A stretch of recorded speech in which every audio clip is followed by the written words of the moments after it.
Friends, today we are going to learn what a sentence is. Let me tell you what the definition of a sentence is. Sentence is the basic grammatical unit and it contains a group of words and expresses a complete thought.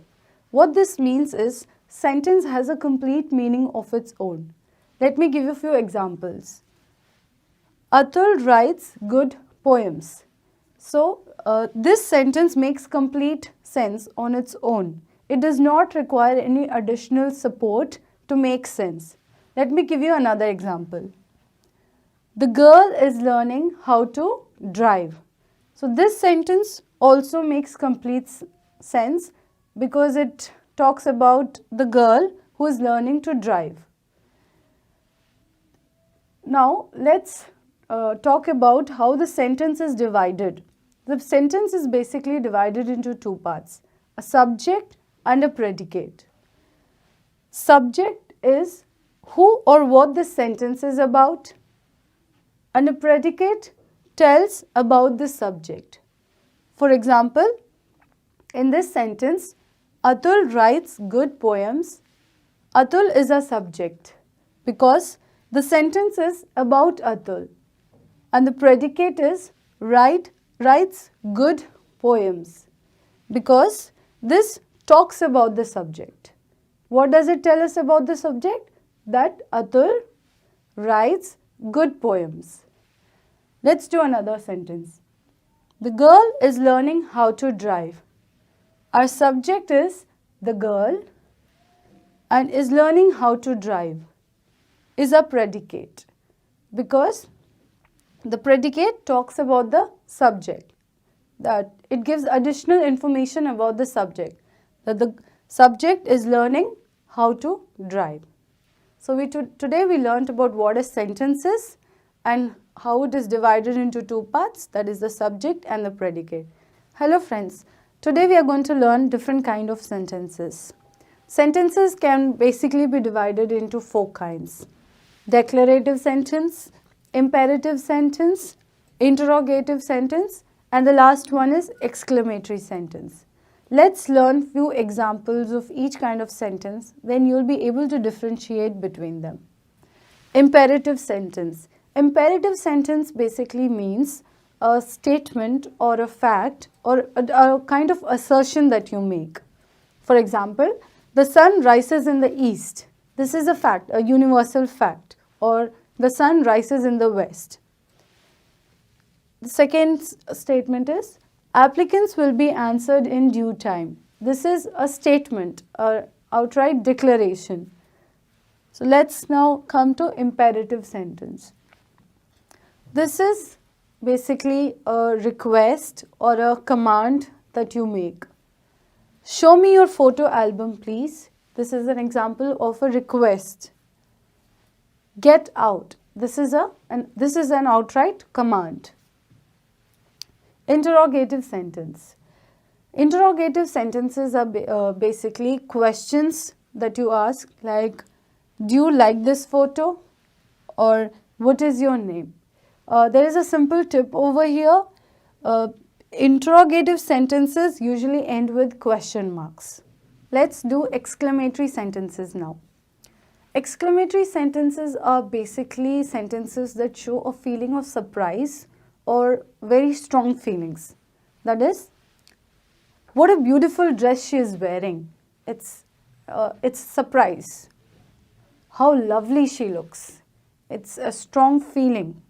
So these are examples of different kinds of sentences that we learned today. Hello friends, today we are going to learn about what a clause is. Let me tell you the definition of a clause. A clause is a group of words that consists of a subject and a predicate. The subject and a predicate is the main feature of a clause. It can basically be divided into two types. Independent clause, which is also known as the main clause. Dependent clause, which is also known as the subordinate clause. Independent clause is like a sentence. It has a subject and a predicate and can stand alone like a sentence. For example, she died last week. this clause makes complete sense on its own. Let me give you another example. He likes her. This is an independent clause which makes complete sense. That is, he likes her. Let's do dependent clause now. The definition of a dependent clause is, it has a subject and a verb, but unlike an independent clause, it cannot stand alone as a sentence. That is, it does not have a complete meaning of its own. For example, let's take a look, cut few sentences. Because I like to play. Had this sentence been, I like to play, this would have made complete sense. But when I say, because I like to play, there is something missing in the sentence. It's incomplete. Let's do another one. That you lent me. It does not talk about what you lent me. It just says that you lent me. So it has incomplete meaning. So we did the different kind of clauses today. Meet you again in the next class. Hello friends. In our previous class, we learnt about the different kind of clauses. That is, clauses divided into two types, dependent clause and independent clause. Today we'll learn about the different kinds of dependent clauses. Dependent clause can be divided into three kinds. That is, relative clause, noun clause, and adverbial clause. Let's start with relative clause, which is also known as the adjective clause. The main function of an adjective clause is to modify the noun, that is, to give additional information about the noun. So, it modifies a noun and usually begins with a relative pronoun, that is, which, that, who, whom, whose, and a relative adverb, where, when, why. Let's take a look at few examples. Students who work hard get good grades. Here the noun is students and the underlined portion, who work hard, modifies the noun. So this becomes our adjective clause. Let's take another example. The book which you lent me is very interesting. In this, the book is a noun and the statement which you lent me modifies the noun. So this becomes our adjective clause. So let's do now noun clause, which is also known as the nominal clause. As the name suggests, the noun clause basically functions as a noun in the sentence. It can act as a subject, object, or the complement in a sentence. For example, what you have done pleased so many fans.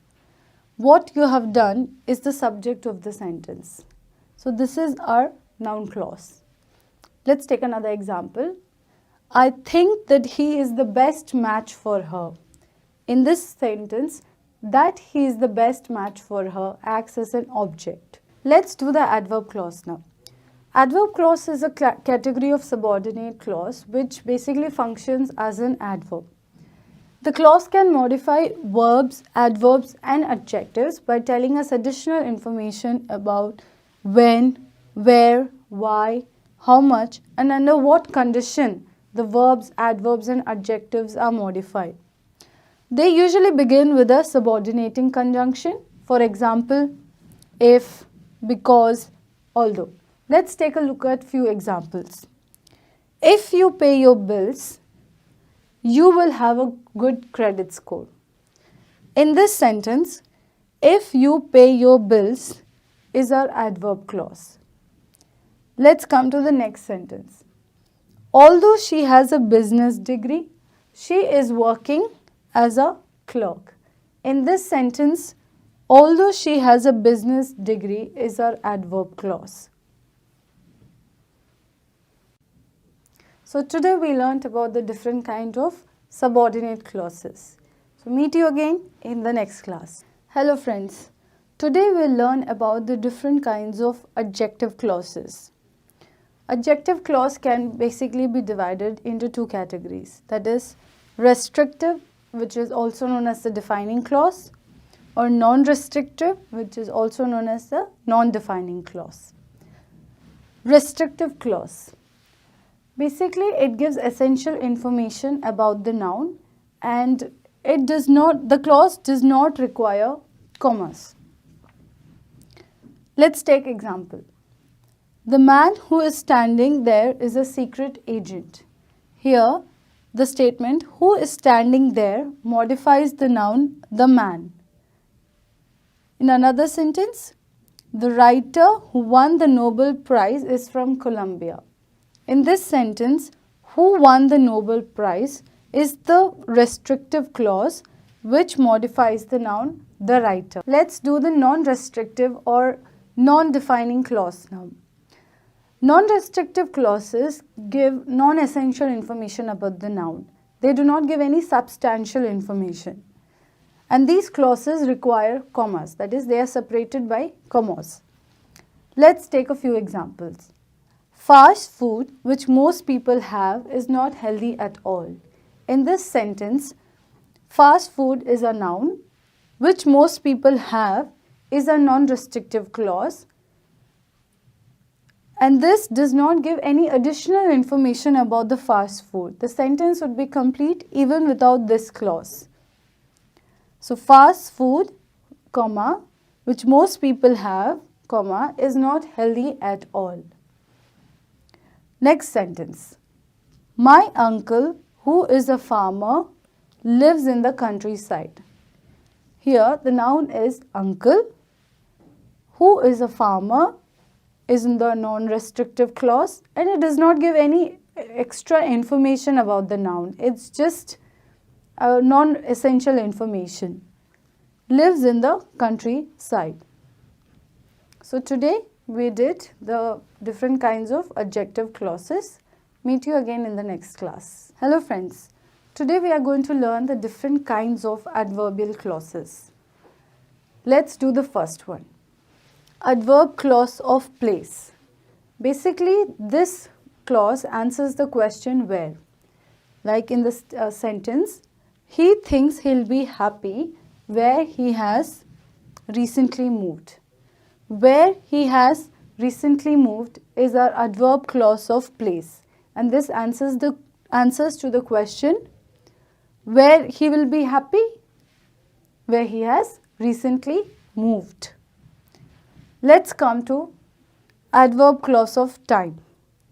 This basically answers the question when. He wrote the book when he was 25. When did he write the book? When he was 25. So, when he was 25 is our adverb clause of time. Let's do adverb clause of manner now.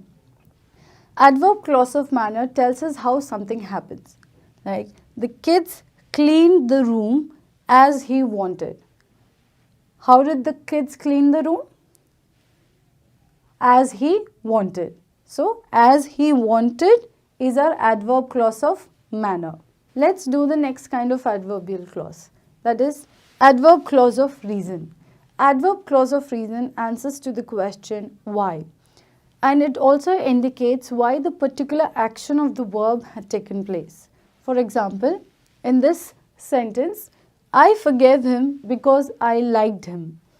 The reason why I forgave him is because I liked him. So, because I liked him is our adverbial clause of reason. Next is the adverb clause of purpose. As the name suggests, it indicates a purpose which the verb may address. For example, they bought a piece of land so that they can build a bigger house. Why did they buy a piece of land? So that they can build a bigger house. So, the underlined portion is our adverb clause of purpose. Next is the adverb clause of concession. It basically starts with although, even though. For example, in this sentence, although he is very old, he runs fast. Although he is very old is our adverb clause of concession. And in this kind of adverbial clause, the meaning of the clause is opposite to the main part of the sentence. That is, here, he is very old. Any person who is old wouldn't run fast. But in the sentence, it is, although he is very old, he runs fast. So he is old, and the concept of being old is basically associated with slow.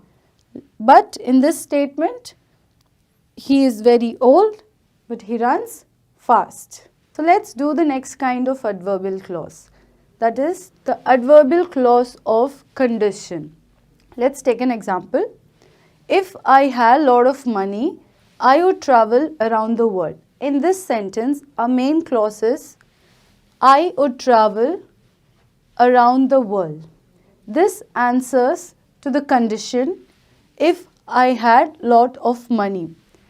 What this means is the main clause will occur under the condition of if I had lot of money.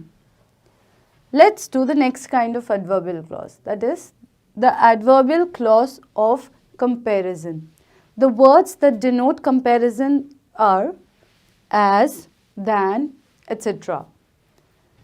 Let's take an example. He can run as fast as a world champion. As the name suggests, adverbial clause of comparison, we are making a comparison over here. Let's do another example. She is older than her husband. Here also we are making a comparison. Than her husband is an adverbial clause of comparison. So we learned the different kinds of adverbial clauses. Meet you again in the next class. Hello friends. Today we are going to learn about parts of a speech. Each sentence is made up of different kind of elements, and it can be categorized into 8 types. That is noun, verb, pronoun, adjective, adverb, conjunction, preposition, and interjection. So we'll learn about these 8 kinds of parts of speech. Let's start with noun. What is a noun? Noun is the name of a person, place, thing, or idea. Few examples of person are Atul, Joseph, boy, teacher, etc. Few examples of places are USA, India, school, bathroom, etc. And few examples of things are pen, car, moon, toilet, etc. And finally, few examples of ideas are happiness, fear, liberty, bravery, etc. Let's do few sentences where you can identify the nouns. So the first sentence is, the cat is tired. In this sentence, a noun is the cat. In the next sentence, the sun sets in the west. A noun is the sun. And another sentence, India is a beautiful country. In this sentence, a noun is India. So, let's do verbs now. What is a verb? A verb is any word that expresses action or a state of being. Let me give you a few examples of action words. Run, kick, jump, fly, swim, etc. These are words that express actions. A few examples of state of being are thinking, is, am, was, were, etc. In this example, you cannot see the thinking process happening. That's why it is a state of being. You cannot see me thinking, but it is a state which exists. Let's do few examples. I walk quickly. In this sentence, a verb is walk because this expresses an action. Birds fly. What do birds do? They fly. Flying is an action.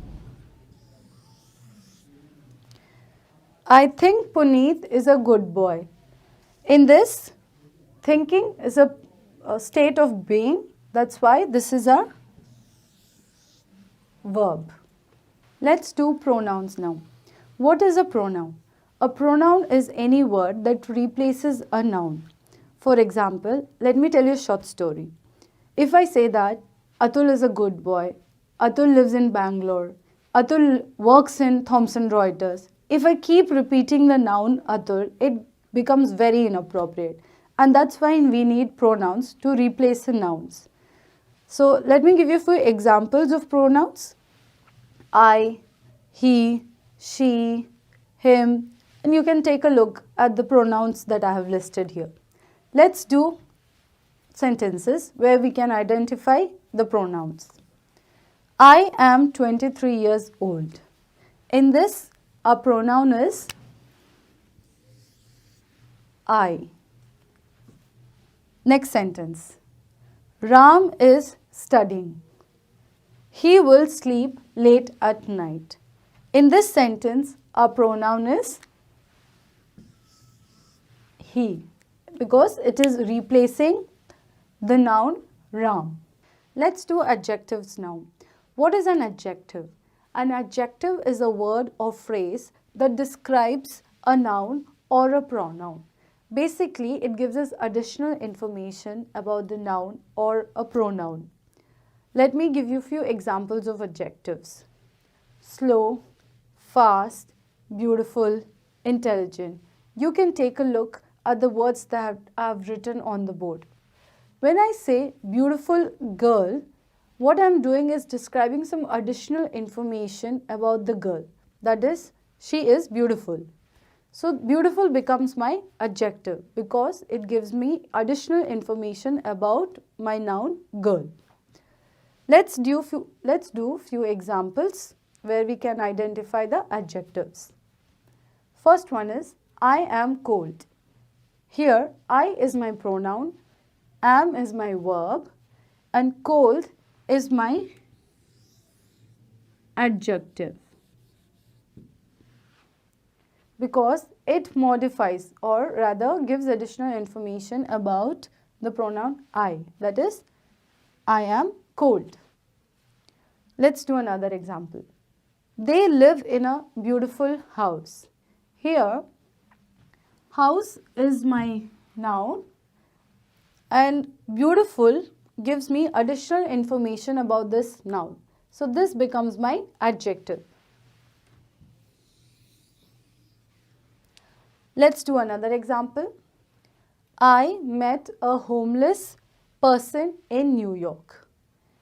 Person is my noun here.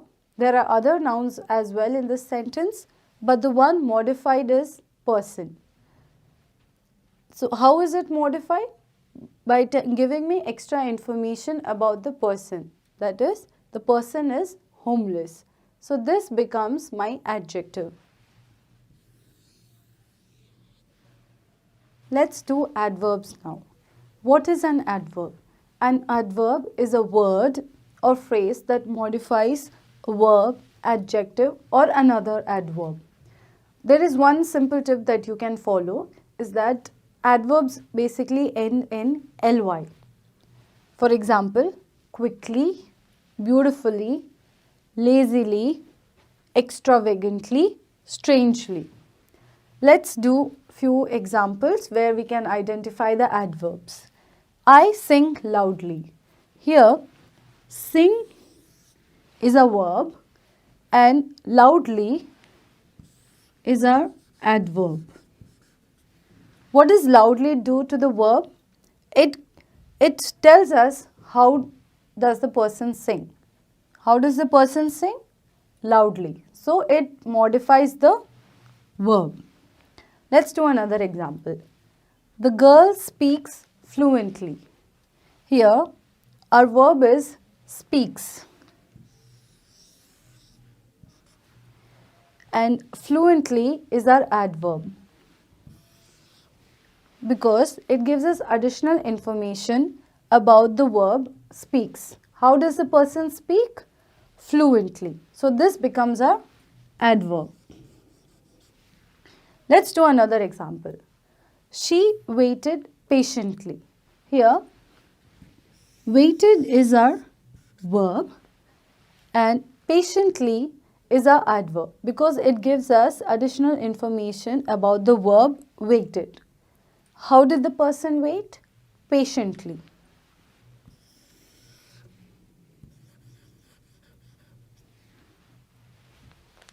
Let's do conjunctions now. What is a conjunction? A conjunction is a word that join words or group of words. For example, and, but, yet, either or. You can take a look at the examples that I have listed here. Let's do few sentences where we will find out the conjunctions. I like tea and coffee. Here, the word and joins two things, tea and coffee. So, and is our conjunction. Let's look at the next sentence. We can either go to the cinema or to the cafe. Here, either or are joining two options. That is the option of either going to the cinema or to the cafe. Let's do another sentence. This book is very popular even though I don't like it.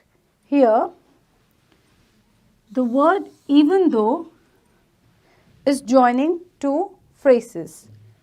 That is, the book is very popular and then it's giving additional information that I don't like it. So, the word even though joins these two phrases. Let's do prepositions now. What is a preposition? A preposition is a word that shows the relationship between a noun or pronoun and other words in a sentence.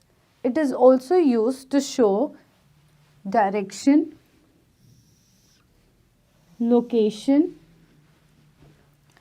time, or to introduce an object. Let me take the example of a box and I'll use the different kinds of prepositions along with the word the box. In the box, below the box, above the box, under the box, outside the box, and within the box. It is also used to indicate time. That is, during, while, after, at, etc. When we are making any logical statements, even then we use prepositions. Some of them are for, of, concerning, despite, etc. Let's do few sentences where we'll try to identify the prepositions. He is on the phone right now. In this sentence, our preposition is on because it shows the relationship between he and the phone. What is he doing? He is on the phone right now. Let's do another sentence. She has been on the computer since this morning. In this sentence, since is a preposition because it answers to the question, since when has she been on the computer? The answer is since this morning. It indicates time. Next sentence. My favorite movie will be on TV tonight.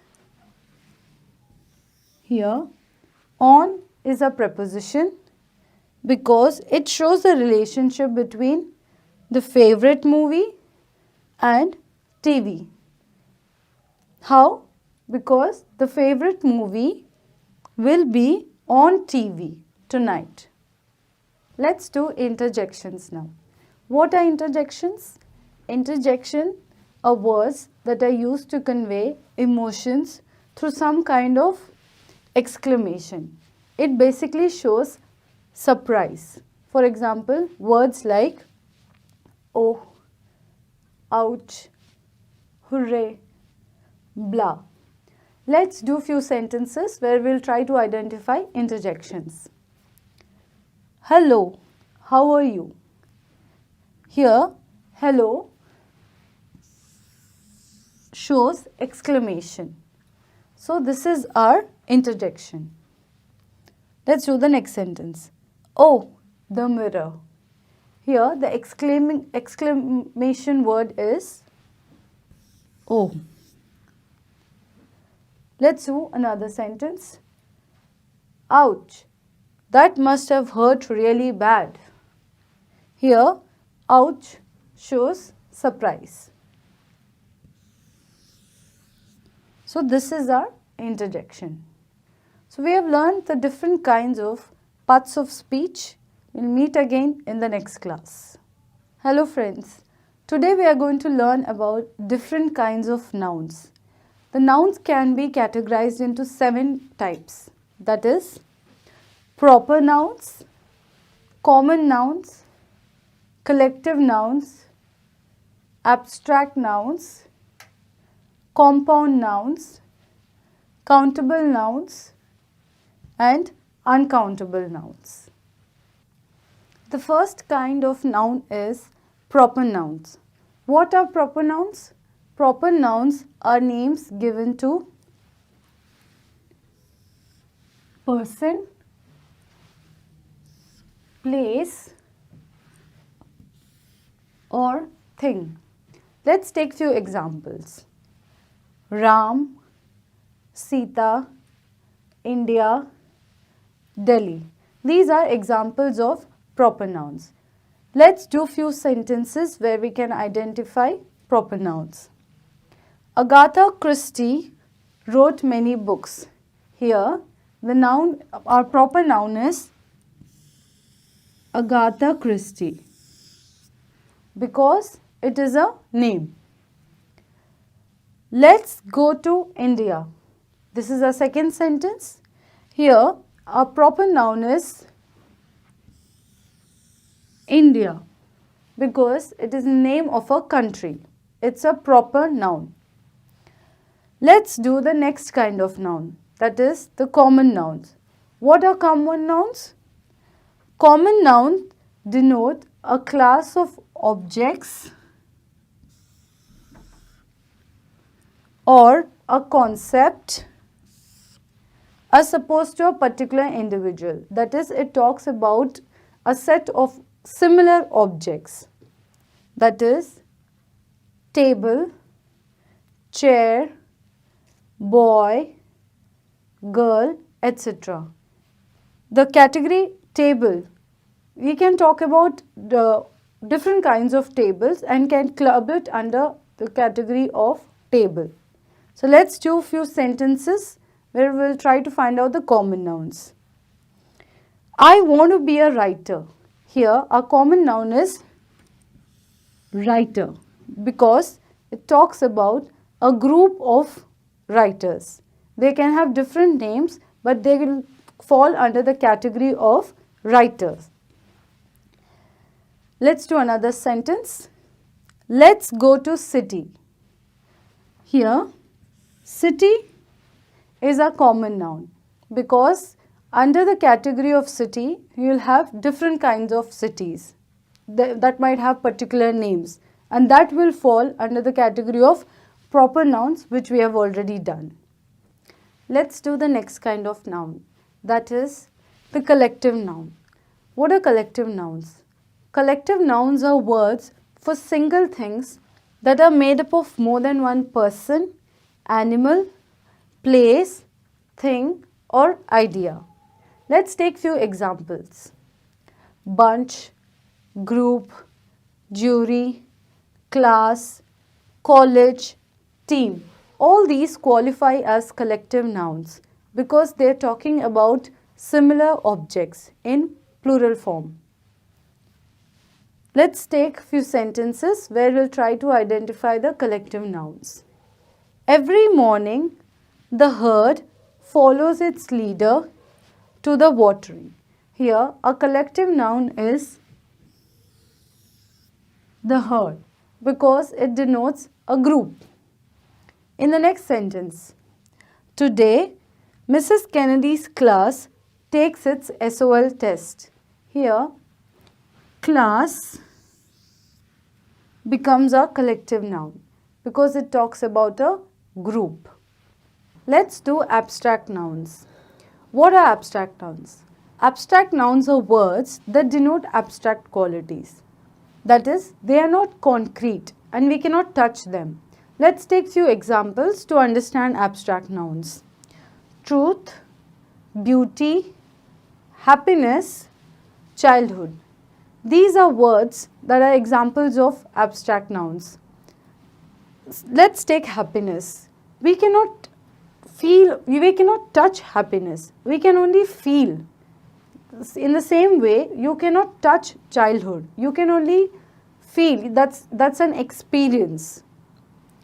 Let's take few sentences where we will try to find out the abstract nouns. I want to see justice served. In this sentence, our abstract noun is justice, because this is not a concrete thing that we can hold. It is just an abstract quality. The next sentence. I would like the freedom to travel all over the world. Here, our abstract noun is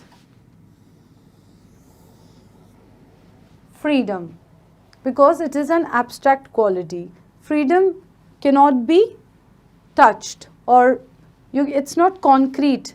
It's not something that we can hold. Let's come to compound nouns. What are compound nouns? Compound nouns basically refer to two or more nouns combined to form a single noun. For example, sister-in-law.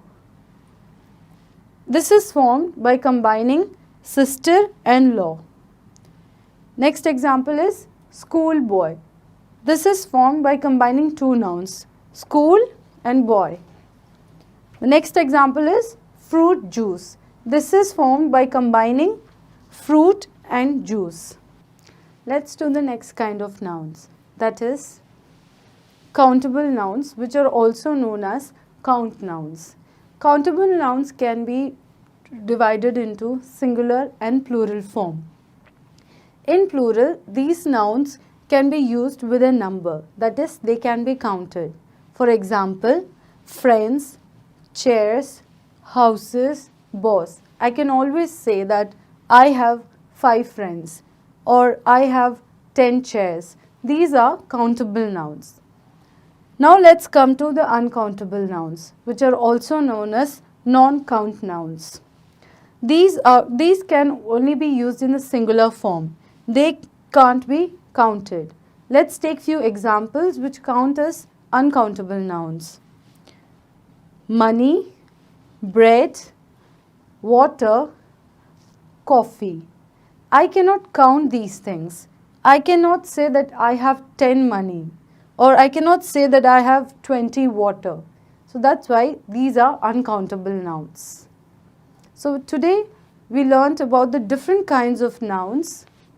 Meet you again in the next class. Let's do the intransitive verbs.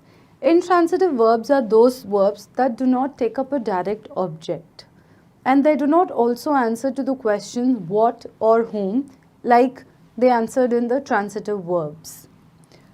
Instead, they answer to the question how. Let's take few examples where we have used intransitive verbs. Tom's grades improved with the help of a tutor. Here, improved is our intransitive verb.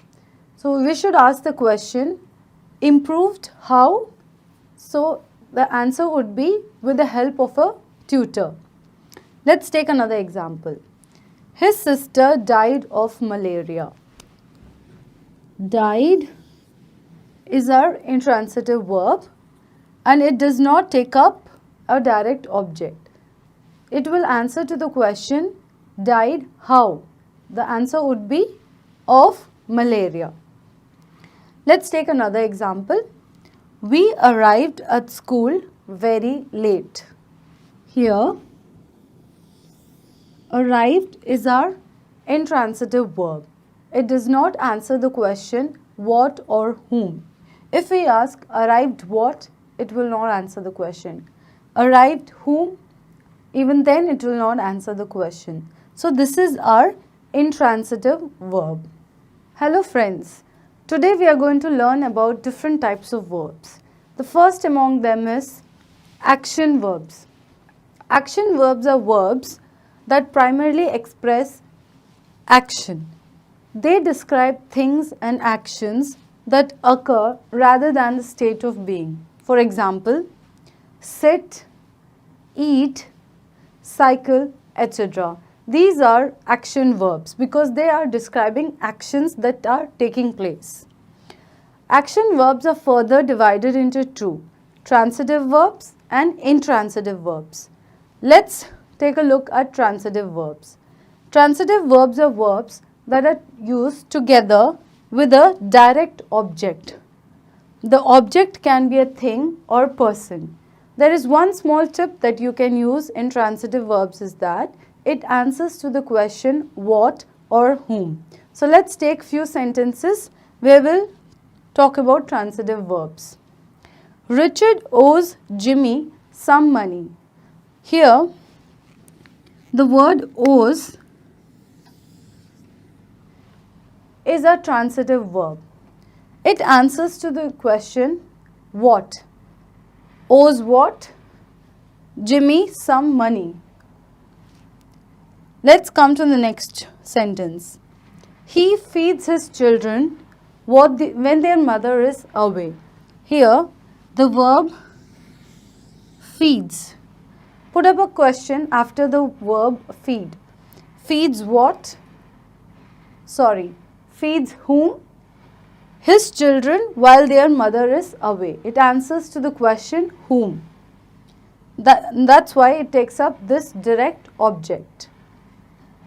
Third sentence. She makes jewelry to sell at the market. Here, the verb makes answers to the question what. Makes what? Jewelry to sell at the market. There are few words that are transitive as well as intransitive. Let's take an example and then see how it works. John studies English. Here, our verb is studies. When we put up the question what, studies what, the answer is English. Therefore, in this sentence, the verb studies takes up the direct object English. So this is our transitive verb. Let's take another example. John studies hard. Here, studies is a verb, but it does not answer to the question studies what. Therefore, this is our intransitive verb. The same verb studies acts both as a transitive as well as an intransitive verb. Let's take another example. The mother sang a song to her children. Here, sang is a verb. It answers to the question what. Sang what? Sang a song. So in this sentence, the verb sang takes up the direct object. Let's take another sentence. The mother sang to her children. In this sentence, sang is a verb, but it does not answer to the question what. When we put up the question what, sang what, we do not get an answer. Therefore, here sang is our intransitive verb. Therefore, the same verb sang acts as a transitive verb in this sentence and as an intransitive verb in the other sentence. Let's do another kind of verb, that is auxiliary verbs. Auxiliary verbs are verbs that come before main verbs in a verb phrase.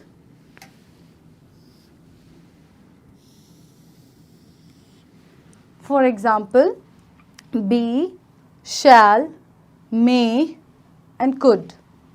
Let's take few sentences where we'll underline the auxiliary verbs. We shall meet tomorrow in the afternoon and discuss the matter we left pending. Here, meet is our main verb and shall becomes our auxiliary verb because it comes before the main verb. Let's take the next example. We may go shopping anytime from now because the rains have stopped. Here, go shopping is a main verb and the verb may becomes our auxiliary verb. Thus, the auxiliary verbs come before, that is, they are placed before the main verbs. Let's do the next kind of verb, that is dynamic verb. Dynamic means change. Therefore, a verb which is used to show a process, an action or a sensation rather than a state of being is known as a dynamic verb. Let's take few sentences where we'll try to identify our dynamic verbs. He drives carefully down the hill. Here, the verb drives shows a process, that is a process of driving. Therefore, this becomes a dynamic verb. Next sentence, Matthew is growing old. Here, the verb is growing and the word growing specifically means a process, that is the process of growing old. So this becomes our dynamic verb. Some of the examples of dynamic verbs are drive, grow, throw, hit. Let's do the next kind of verb, that is stative verbs, which are also known as state verbs. Stative verbs are verbs that are basically used to define a situation or state. One of the important factor of this verb is that these verbs aren't used in continuous tense. So let's take a look at few examples and find out stative verbs. What do you have to say about this behavior nowadays? Here, the verb have represents a fixed state. Therefore, this becomes our stative verb. Let's take another example. You seem too tired to continue working today. Here, the verb seem denotes a sense of static state. Therefore, this becomes our stative verb. Some of the examples of stative verbs are appear, have, seem, know, etc. Let's do the next kind of verb, and it is finite verb. What is a finite verb? Finite verb is a verb that agrees with a given subject in a sentence. It is usually marked for tense. Let's take few examples of finite verbs. Appear, promise, enjoy, love, hate. These are examples of finite verbs. I have written down two sentences where I have underlined the finite verbs. Let's take a look at them. He appears sick. Here, a finite verb is appears because it agrees with the subject. If the subject changes, the form of the verb will also change according to the tense. In a similar manner, in the second sentence, Jane promised to change her behavior. Promised is a finite verb and it will change with changes in the subject. That is, it will change according to the tense. Let's do the next kind of verb, and it is non-finite verbs. Non-finite verbs are verbs that has no distinction in different tense.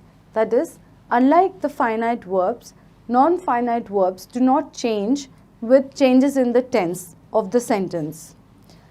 Few examples are expand, leave, smile, etc. Let's take a look at few example sentences. You can expand your boundary. In this sentence, the verb expand is our non-finite verb because it does not change with change in the tense of the sentence. Let's take another example. We may leave after 10 p.m.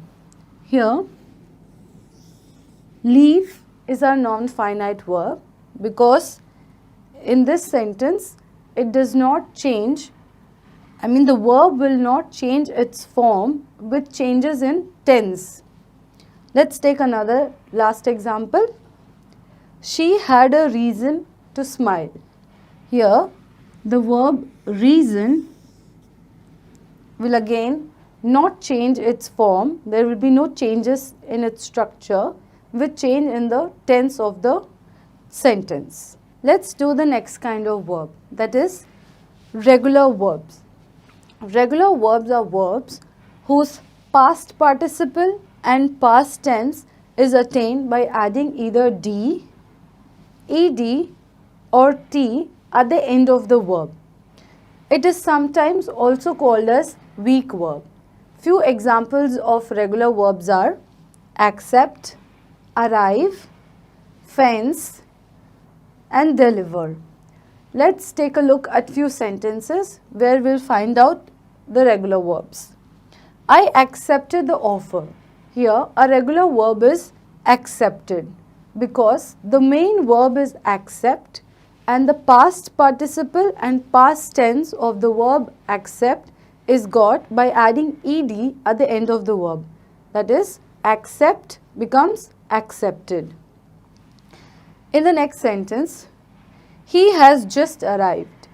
Arrived is our regular verb because the main verb is arrive and the past participle and past tense of the verb arrive is attained by adding ed at the end of the verb. The next sentence, he fenced the area. Here our regular verb is fenced. The main verb is actually fence, to which we are adding ed and then we get our past participle and past tense of the verb of the main verb fence. So fenced is a regular verb over here. Let's do the next kind of verbs, that is irregular verbs. Irregular verbs do not follow the usual rules of common verbs. That is, they do not end in ed, t or et like the common verbs. That is the weak verb that we learned previously. Some of the examples of irregular verbs are get, go, say, see and etc. Let's take few sentences and look at the irregular verbs. He got his business running at the right time. Here our irregular verb is got. The main verb of got is get. The simple past of get is got and the past participle of get is gotten. That is, this verb does not end in conventional way. You cannot have the simple past of get as getted or the past participle of get as getted. It changes completely. It is get, got and gotten. Let's take another sentence. We went home early. Here the irregular verb is went. The main verb of went is go. And the simple past of go is went and the past participle of go is gone. So it is go, which is the main verb. Simple past is went and past participle is gone. Let's do another sentence. They came by bus on a Saturday morning. Here, our irregular verb is came. The main form of the verb came is again came. And the simple past of the verb came is come. And the past participle of the verb came is again came. So, these are the irregular verbs. Let's do the next kind of verb, that is lexical verbs. Lexical means relating to words. Lexical verbs are the main verbs in a phrase or a sentence. Unlike auxiliary verbs, lexical verbs have their own independent meaning. For example, I was acting the jerk yesterday at the carnival. Here, was acting is a complete verb. Was is the auxiliary verb.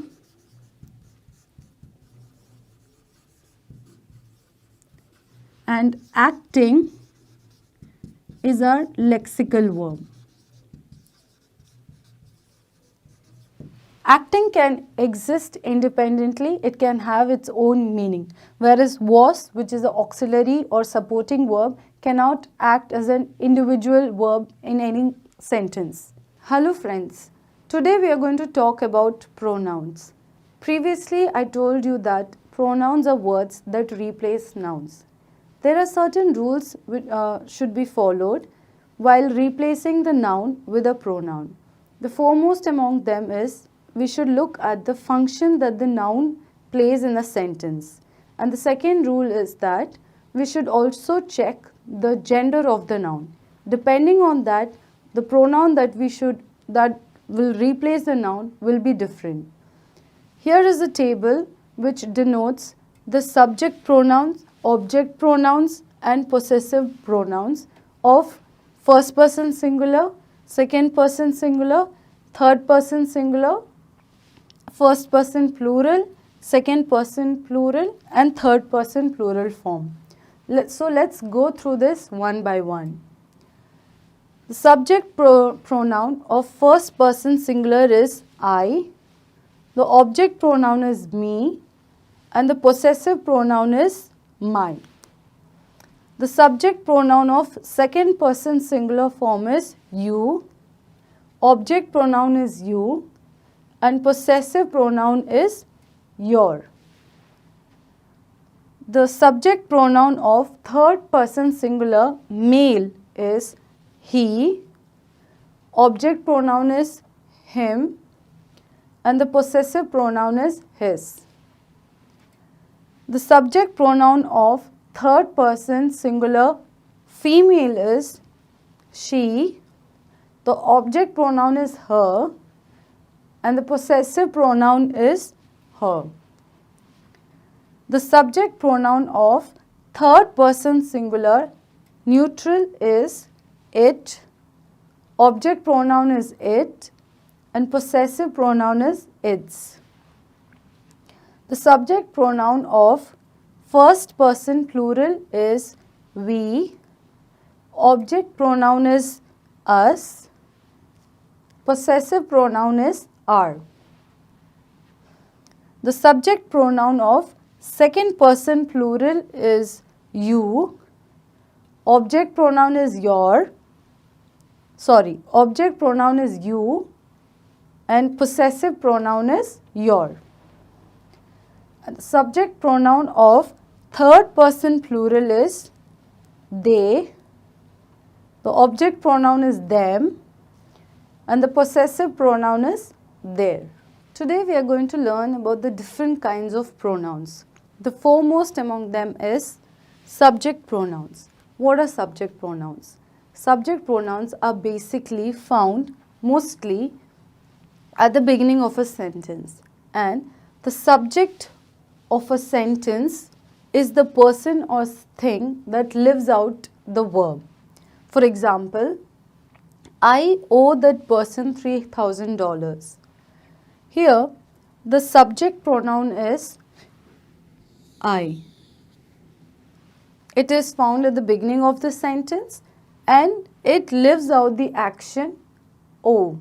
That is, owe someone a debt of $3,000. Let's do another sentence. To him, I must now pay my children's college funds. Here, the subject pronoun is not found at the beginning of the sentence. Our subject pronoun is I, which is not found at the beginning of the sentence, but we know that the verb is pay and the subject I lives out that verb. Therefore, this is our subject pronoun. The next kind of pronoun that we are going to study is object pronouns. The list of pronouns that count as object pronouns are me, you, him, her, it, us, and them. Object pronouns indicate the recipient of an action or motion, and they usually come after verbs and prepositions like to, with, for, etc. Let's take few sentences and try to understand object pronouns. The guy I borrowed money from showed me a crowbar and told me to pay him immediately. Here, this is our object pronoun, me, and another object pronoun in this sentence, because these two pronouns are recipients of the verbs showed and told. Let's do another sentence. I begged him for more time. In this sentence, our subject pronoun is I and him is our object pronoun, because the recipient of the verb, that is, the verb is taking place on him. So, we have learned the object pronouns. Today, we are going to learn about subject pronouns and object pronouns, that is, their usage in sentences.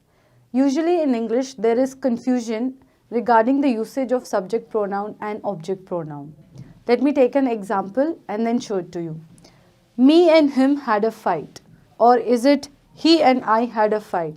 There is usually confusion which one is the right one. There is a simple tip that I'll give you which you can follow and it will help clear the confusion.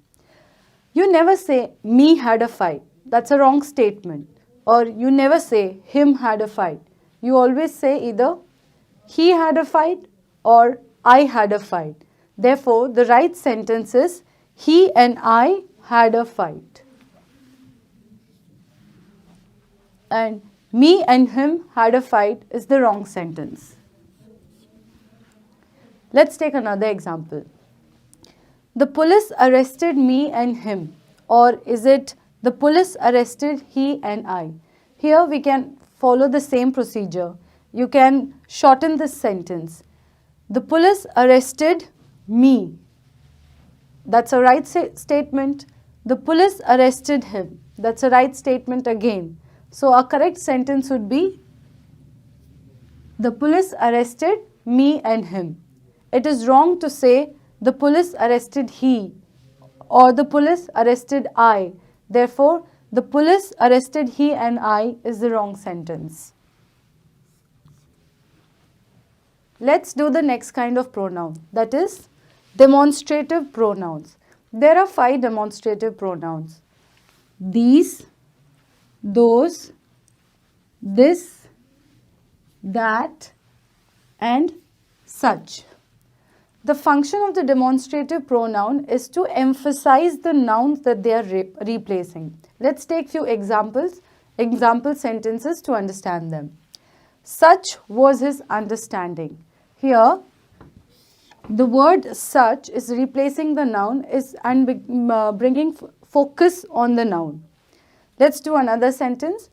Those are totally awesome. Here, the word those is a demonstrative pronoun because it is replacing the noun and bringing some focus or attention on the noun that it is replacing. The next kind of pronoun that we are going to do is interrogative pronoun. Interrogative pronouns are basically used to start a question. Some of the examples of interrogative pronouns are who, whom, which, whomever, whatever. Let's take an example and then we'll try to understand what an interrogative pronoun is. Whom will you bring to the party? Here, clearly, the word whom is used to pose a question. Therefore, this becomes our interrogative pronoun. Let's do the next kind of pronoun, that is reflexive pronoun. These pronouns generally end in self or selves. They are object pronouns that we use when the subject and the object are the same noun. Let's take an example and try to understand reflexive pronoun. I told myself not to bet all my money on one horse. Here, our reflexive pronoun is myself, because the subject and the object in this sentence is referring to the same noun. Let's take another example. The robber hurt himself chasing through the alley. Here, our reflexive pronoun is himself, because here again the subject and the subject and the object are the same noun. So, himself is our reflexive pronoun. Hello friends, today we are going to learn about the different kinds of adjectives. The foremost among them is adjective of quality. As we know, adjectives basically modify the nouns. What an adjective of quality does is, it describes the noun that refers to action, state or quality. Let's take a few examples. When I say dangerous chemicals, the word dangerous modifies my noun chemicals. It gives me some additional information about chemicals. Let's take another example. Big house. The word big modifies my noun house. It gives me an additional information about house, that it is big. Let's take another example. Tall tree. Here, tall is my adjective of quality because it gives some additional information, that is a quality about the tree. Let's do the next kind of adjective, that is the adjective of quantity. As the name suggests, adjective of quantity is about numbers. That is, an adjective of quantity tells us the number, that is how many, or amount, how much of a noun is there. Let's take few examples. He has eaten 3 apples. Here the noun is apples and the adjective of quantity is 3 because it denotes the number of apples. Let's take another example. I don't have much money. Here, the word much tells me the amount of money that I have, that it is not much. Therefore, much becomes my adjective of quantity. Let's do the next kind of adjective, and that is demonstrative adjective. The work of a demonstrative adjective is to show that the noun that it modifies is singular or plural and the position of the noun is near or far from the person who is speaking or writing. Let's take few examples.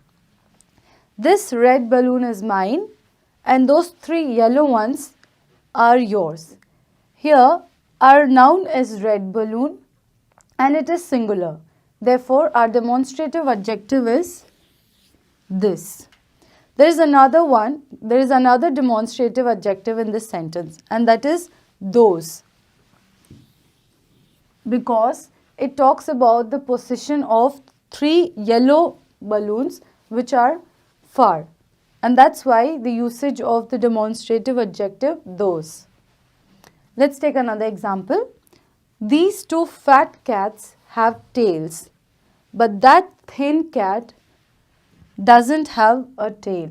Here, our demonstrative adjective is these, and it modifies the nouns two fat cats, which is plural, and that's why the usage of the demonstrative adjective these. Let's do the next kind of adjective, and that is possessive adjective. Possessive adjectives are adjectives which express possession of a noun by someone or something. Possession, that is ownership of a noun. Possessive adjectives are also known as possessive pronouns. They have singular and plural form. Some of the possessive adjectives in the singular form are my, your, his, her, its. And some of the possessive adjectives in plural form are our, your, their, again their, another there. So let's do a few sentences where we'll try to figure out the possessive adjectives. I spent my afternoon cleaning the toilet. Here, the noun is afternoon and there is a possessive adjective attached to it. When I say my afternoon, I'm sort of owning up the afternoon, and that's why this is my possessive adjective. Let's do another sentence. This must be your cap. Cap is our noun over here, and this shows ownership. When I say your cap, I'm talking about the ownership belonging to someone else. That's why this is our possessive adjective. Your. Hello friends, today we are going to learn about the different kinds of adverbs. The adverbs can be divided into 5 types, and they are adverbs of place, adverb of time, adverb of manner, adverb of degree, and adverb of frequency. Let's do the first kind of adverb, and that is adverb of place. Adverb of place basically tells us where something is done or happens. The key word over here is where. And adverb of place is generally placed after the verb, object, or at the end of a sentence. Examples of adverb of place are above, below, here, outside, under, upstairs, etc. I've written down 2 sentences where we'll try to identify the adverb of place. We can stop here for lunch. The question that we need to ask, the verb is stop where? The answer would be here for lunch. So, here is my adverb of place. Let's take the next sentence. They rushed for their lives when fire broke out in the floor below. The question that we need to ask, the verb is where? Rushed where? The floor below. So below becomes my adverb of place. Let's do the next kind of adverb, and that is the adverb of time. Adverb of time tells us when something is done or happens. The key word over here is when. Examples of adverbs of time are afterwards, already, always, now, soon, etc. Let's do sentences where we'll try to identify the adverb of time. He collapsed and died yesterday. The question that you need to ask, the verb is when. Collapsed when? The answer that you get is yesterday. So that becomes my adverb of time.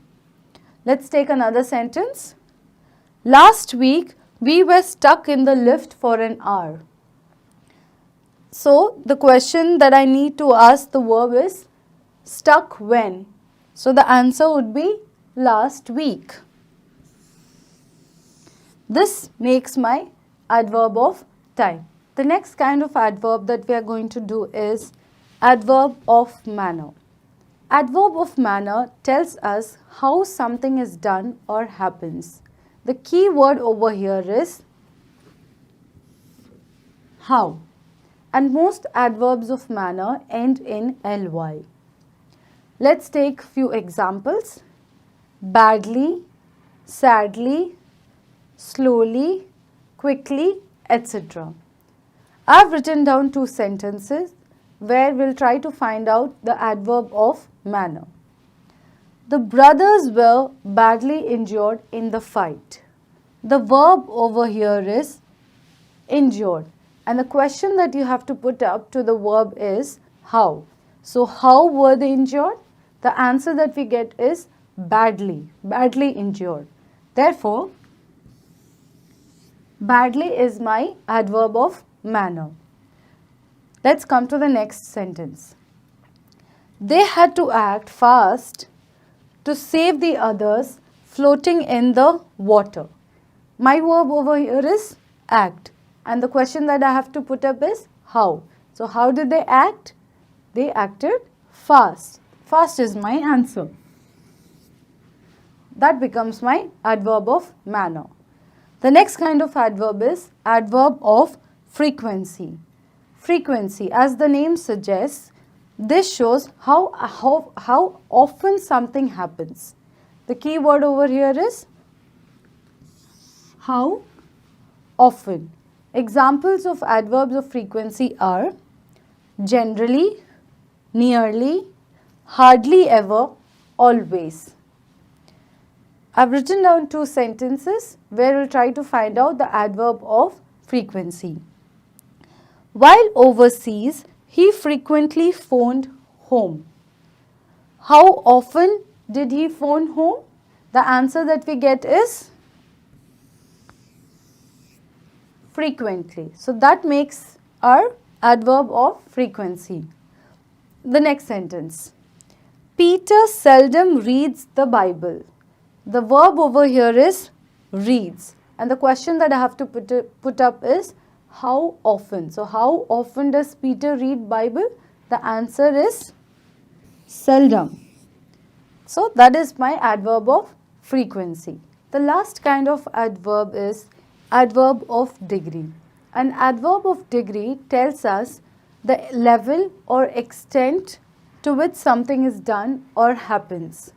Examples of adverb of degree are almost, much, nearly, quite, really, etc.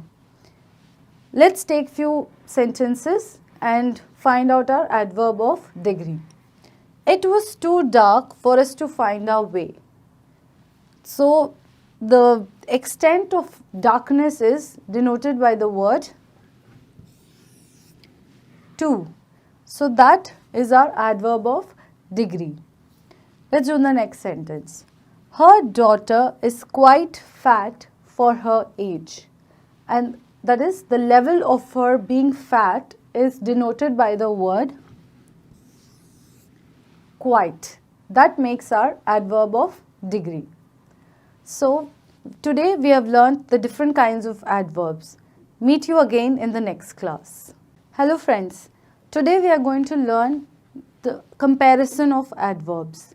Adverbs take up 3 forms: positive, comparative, and superlative. I've listed down few examples of adverbs in their positive, comparative, and superlative form. Let's pick them one by one. Early, that's a positive form. Comparative form is earlier, and superlative form is earliest. Usually, the comparative form takes up the ending er, and the superlative form takes up the ending est. Let's take another example. Fast, faster, fastest. These the verbs that I just mentioned are single syllable verbs, and that's why their comparative and superlative form takes up the ending er and est. For those adverbs which do not have, which are not single syllables but are three syllables or more than 3 syllables, their form changes. They take up the verb more and most along with them. For example, angrily becomes more angrily in the comparative form and most angrily in the superlative form. Similarly, gladly becomes more gladly in the comparative form and most gladly in the superlative form. Let's talk about the comparative form now. Comparative form of the adverb is used to compare two things. For example, you speak more loudly than a loudspeaker. Here the comparison is being made between the person and the loudspeaker. Therefore, the adverb that is used is in the comparative form. More loudly. Superlative form. Superlative form is used to compare 3 or more things. For example, of all the girls, your sister sang the most sweetly. Here the comparison is being made among all the girls, that is more than three people. Therefore, the superlative form of the adverb is used, and that's why most sweetly is our superlative form. So today we have done the comparison of adverbs. Meet you again in the next class. Hello friends, today we are going to learn about types of conjunctions. There are basically 4 kinds of conjunctions, that is coordinating conjunction, subordinating conjunction, correlative conjunction and connective conjunction. Let's start with coordinating conjunctions. What are coordinating conjunctions? Basically, coordinating conjunctions join words, phrases and clauses.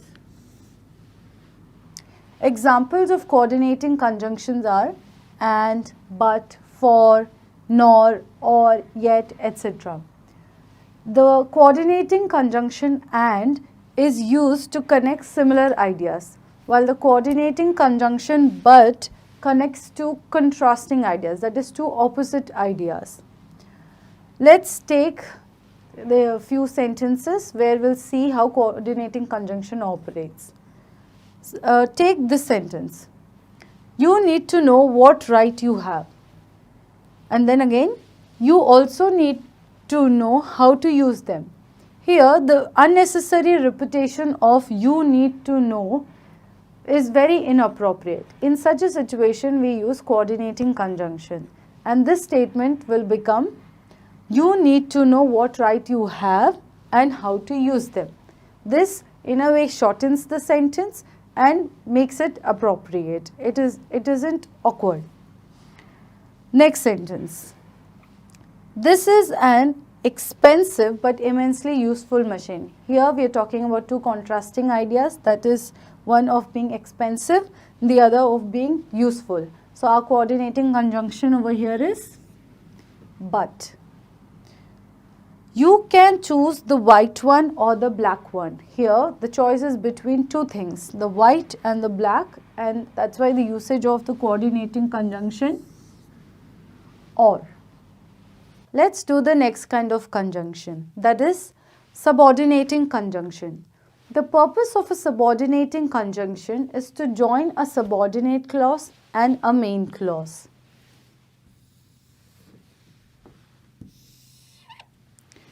Examples of subordinating conjunctions are although, unless, before, etc. Let's see the usage of subordinating conjunctions in few sentences. Here the sentence is, the whole ostrich rearing business will fail unless we put in more money. The main clause in this sentence is, the whole ostrich rearing business will fail, and the subordinating clause is, we put in more money. The word joining these two clauses is unless, and that is our subordinating conjunction. Let's take another example. These girls are already drunk, although they have drunk only a little. The main clause in this sentence is these girls are already drunk. The subordinating clause is they have drunk only a little. The word joining these two clauses is although. Therefore, that is our subordinating conjunction. Let's do the next kind of conjunction, that is correlating conjunction. Correlating conjunctions, unlike other conjunctions, are not single words. They occur in pairs. For example, either or, neither nor, not only but also. Let's take few sentences where correlating conjunctions are used. You can have either this one or that one. Here the conjunction either and or come together. They cannot occur separately. Let's take another example. I like the rainbow. Not only it is colorful, but also it curves. Here our correlating conjunction is not only and but also. They cannot occur separately, they can only occur in pairs. So that's correlating conjunction. The last kind of conjunction is connecting conjunction. Connecting conjunction join same parts of speech. They either join words, clauses and phrases. Let's take a look at few connecting conjunctions. In the first sentence, I have a brother and a sister. The connecting conjunction and joins brother and sister, that is noun is linked to noun. In the second sentence, we bathe our dog and cat in the same tub. Again, and is a connecting conjunction joining dog and cat. That is joining the words dog and cat. In the third sentence, the fisherman is carrying a bucket full of fish and walking cheerfully along the beach. Here the phrases a fisherman is carrying a bucket full of fish is joined to the other phrase walking cheerfully along the beach by the connecting conjunction and. Let's take another example.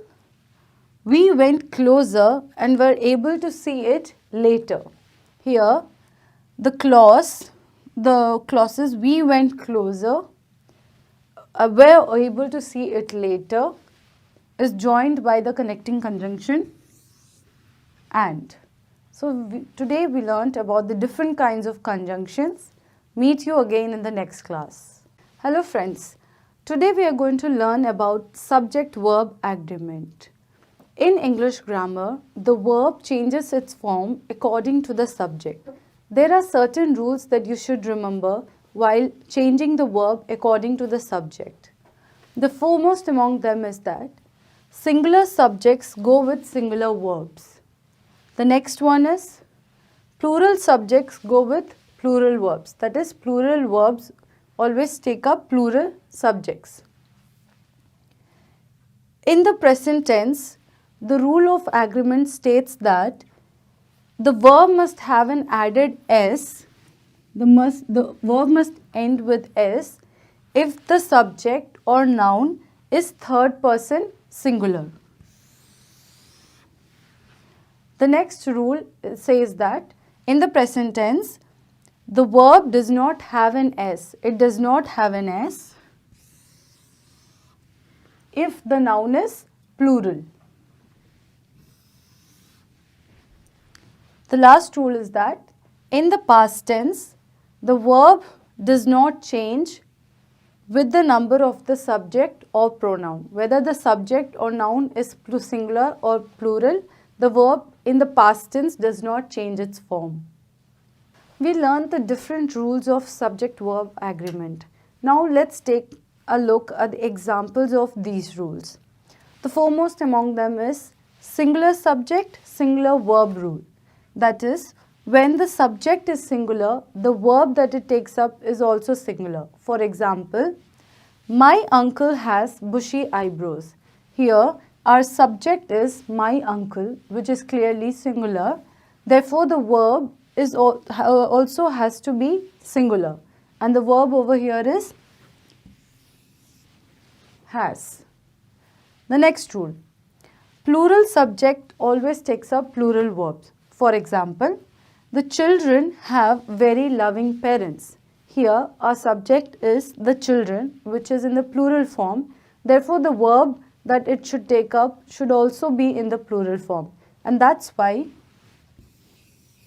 our verb is have.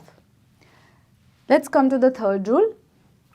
In present tense, the verb should end in S if the subject or noun is third person singular. For example, he eats breakfast. Here the subject is in third person singular. Therefore, the verb ends in S. That's why it is eats breakfast. Another example, she plays football. Here the subject is she and it is in the third person singular form. Therefore, the verb ends in S. Plays football. Next rule. In the present tense, the verb should not end in S if the subject or noun is in the third person plural form. For example, they eat breakfast. Here, our subject is in third person plural form. Therefore, the verb does not end with an S and our verb is eat. Let's do the next rule, the final rule. In the past tense, there is no change in the verb whether the subject or the noun is in the singular form or plural form. For example, he walked. Here the subject is in the third person singular form and the verb is walked. They walked. Here the subject is in third person plural form. Yet the verb is again walked. It has not changed its form according to the subject because here the sentence is in past tense. There are certain other rules to be followed in our topic of subject-verb agreement. Let's go through that. The verb agrees with the subject and not with the noun next to it. I have given you few sentences as example to clear this rule. Let's go through it. The man with 2 briefcases is heading for the airport. Here our noun phrase is man with 2 briefcases. There is a tendency to put a plural verb after the word briefcases because it is the noun is plural. But that would be wrong because the rule is that the verb agrees with the subject and not the noun next to it. Our subject in this noun phrase is man, which is singular. Therefore, the verb should also be singular. And that's why is correct, whereas the sentence, the man with 2 briefcases are heading for the airport is wrong. This is the correct sentence. Let's do another example. Her bouquet of flowers is a birthday present. Since the flowers is plural, there is a tendency to add a plural verb. But take a look. Bouquet of flowers is a noun phrase.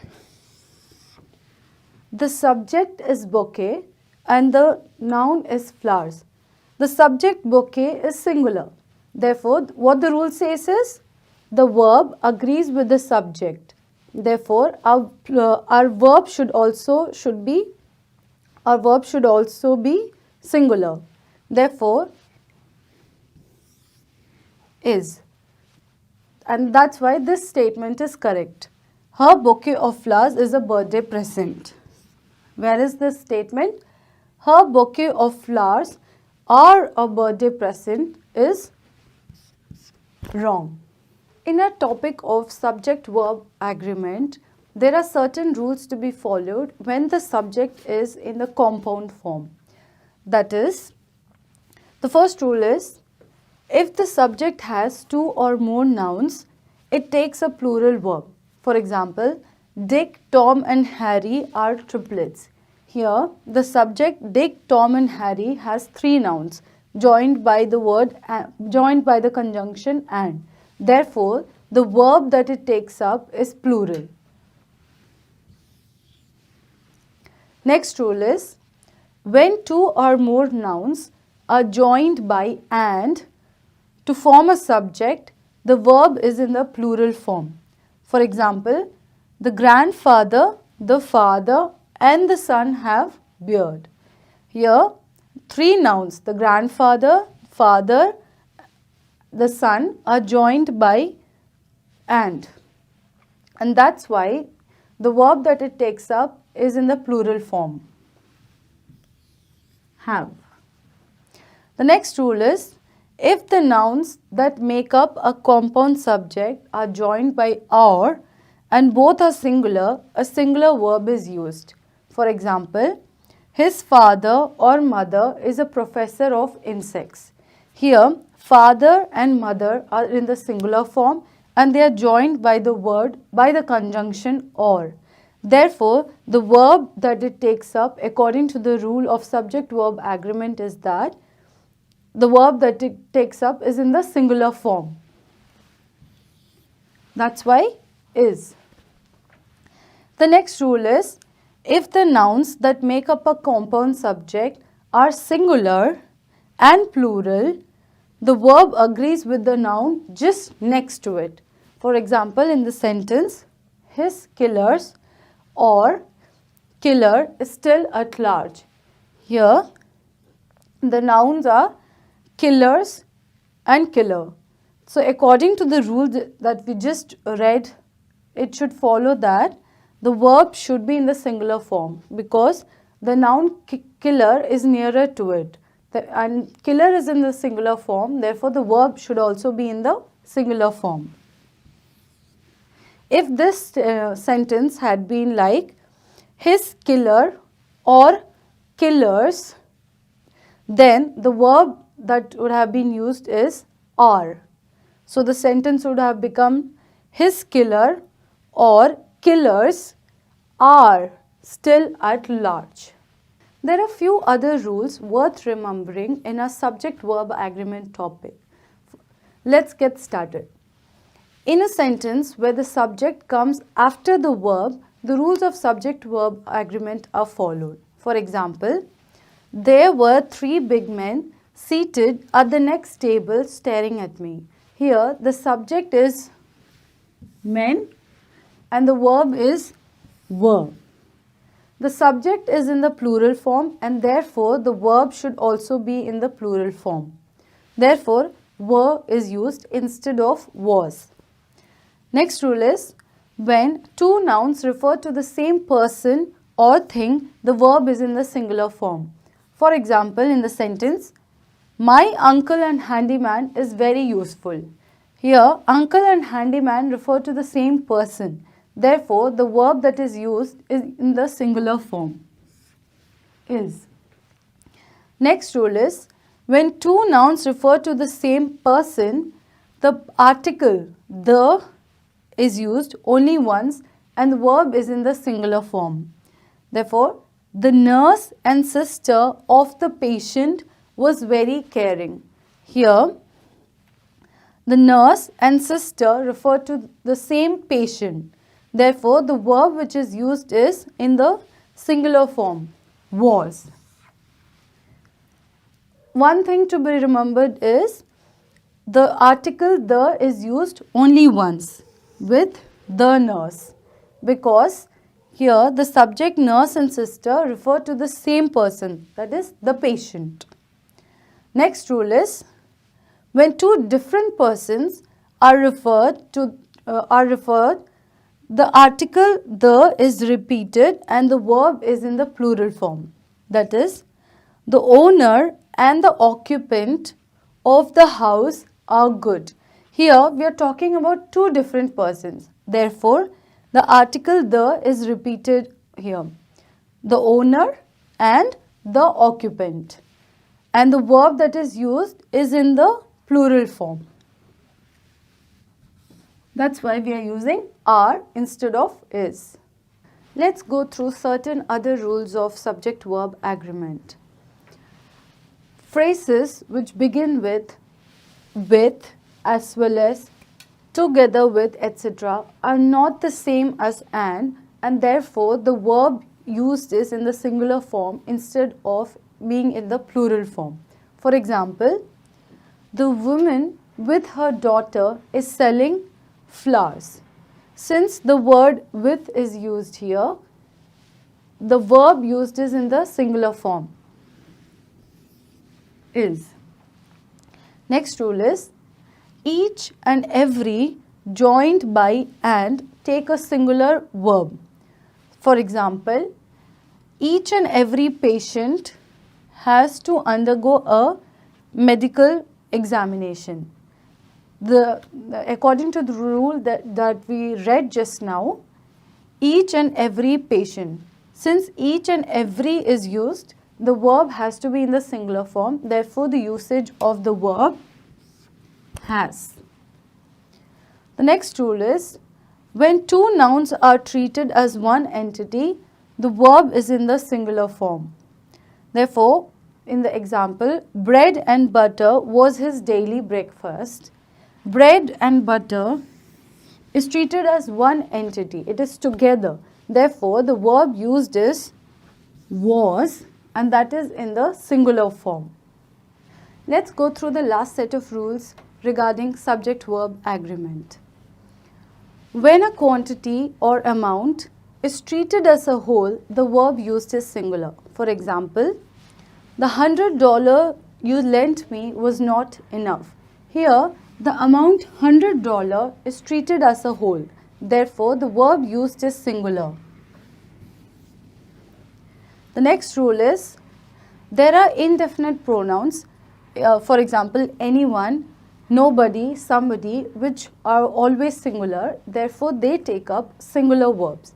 And then there are indefinite pronouns, both, others, several, which are always plural. Therefore, they take up plural verbs.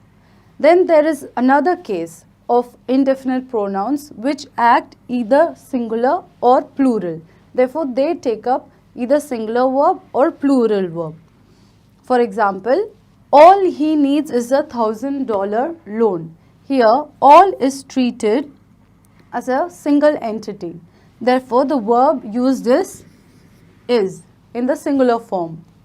Next sentence, all were arrested for fighting.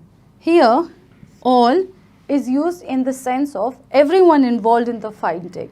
Therefore, the verb used is in the plural form, were. The last rule is the verb in an either or, neither nor sentence agrees with the noun or pronoun closest to it. For example, neither the plates nor the serving bowl goes on that shelf. The noun closest to the verb is serving bowl, which is singular. Therefore, the verb taken up is in the singular form. If the sentence is changed in this way, neither the serving bowl nor the plates go on that shelf. In that case, plates is the nearest noun. Therefore, the verb takes up plural form. Go. It changes to go from goes. Therefore, we have discussed all the rules of subject-verb agreement. Meet you again in the next class. Hello friends. Today I am going to teach you about articles. What are articles? Articles are elements that modify a noun. Anything that modifies a noun is known as an adjective, which makes articles as adjectives. There are basically three articles: the, a, an. And these are classified into two kinds, definite articles and indefinite articles. Example of a definite article is the.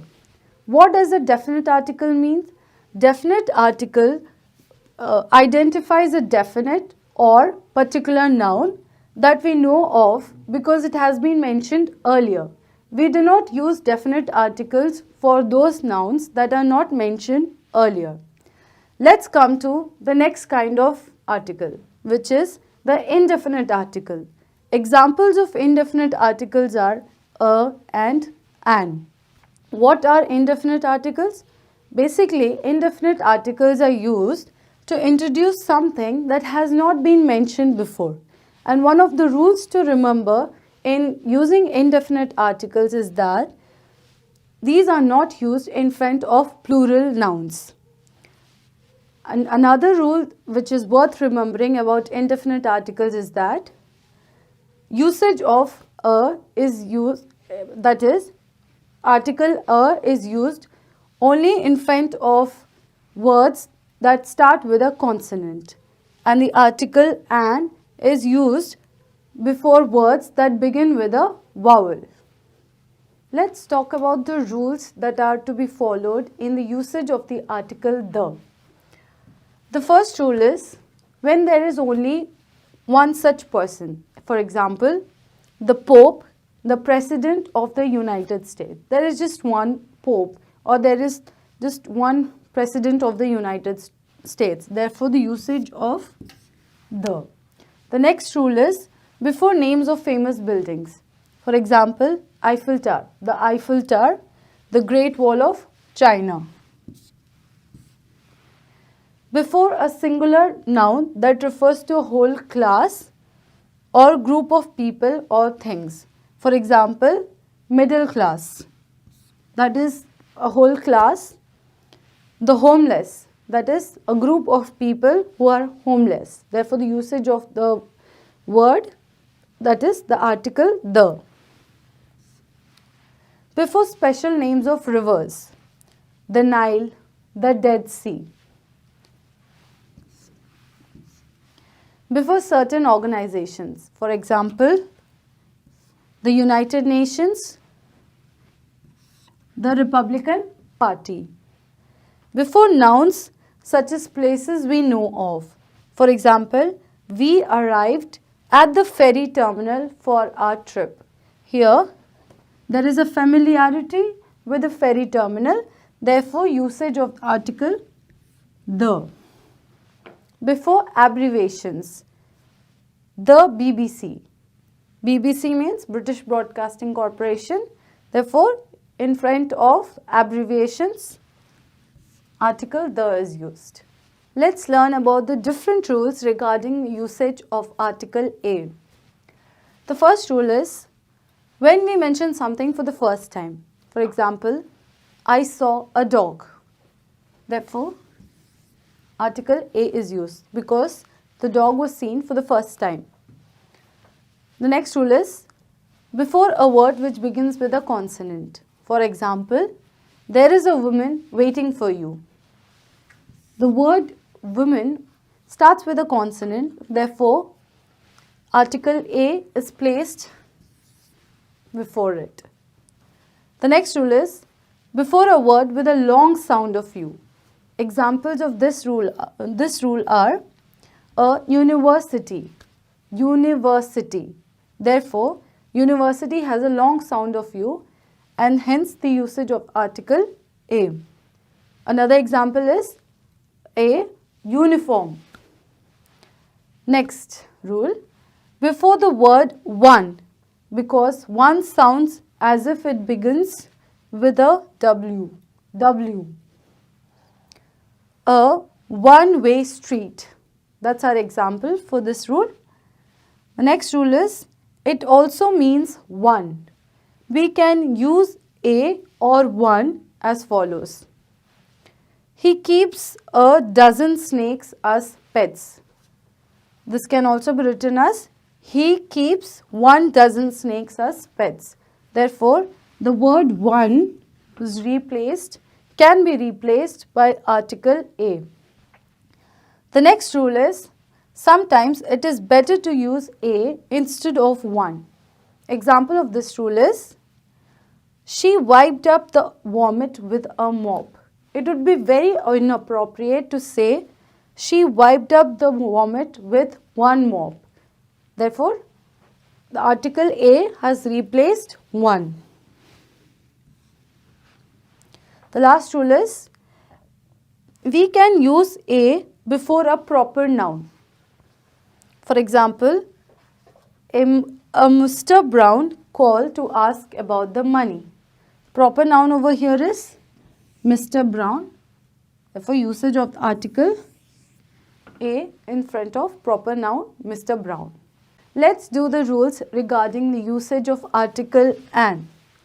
Article an is placed before a noun which begins with a vowel sound. For example, they say an apple a day keeps the doctor away. So, here apple begins with a vowel a. Therefore, usage of article an. The next rule is before a singular noun, person or thing to mean only one in quantity. For example, she is an only child. Only child denotes just one quantity. Therefore, usage of article an. The next rule is before a noun that is representative of a group or species.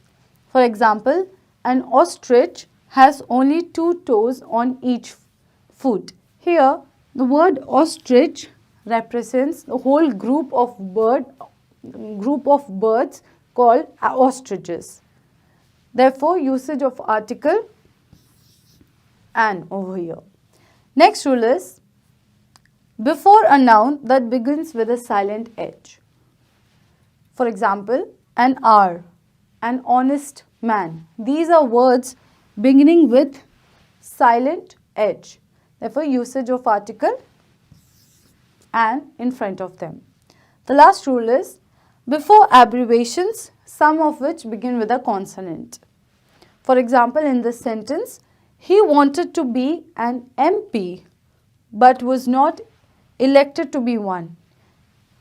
In front of abbreviation MP, article an is used. So, we learnt today about articles and the rules that are to be followed in using them. Meet you again in the next class. Hello friends, today we are going to learn about modals. Modals are verbs, and modal verbs and the primary verbs collectively are called as auxiliary verbs. In a previous video, you can watch what auxiliary verbs are. You can watch that in detail. Now, the difference between the modal verbs and the primary verbs is that modal verbs cannot be used independently because they do not make any sense without the usage of primary verbs along with them. Few examples of modal verbs are can, could, may, might, and you can see the list that I have given over here. Let's learn the usage of can and could. First, the usage of can. We use can to express ability, possibility, permission, and request. Let's take a few examples to understand this. The first example is, the little boy can ride a horse faster than his father can. This is an example of ability and usage of the word of the modal verb can. The next one is, can I walk on the grass? This is a permission. And we are using the modal verb can. Next, let's come to the usage of could.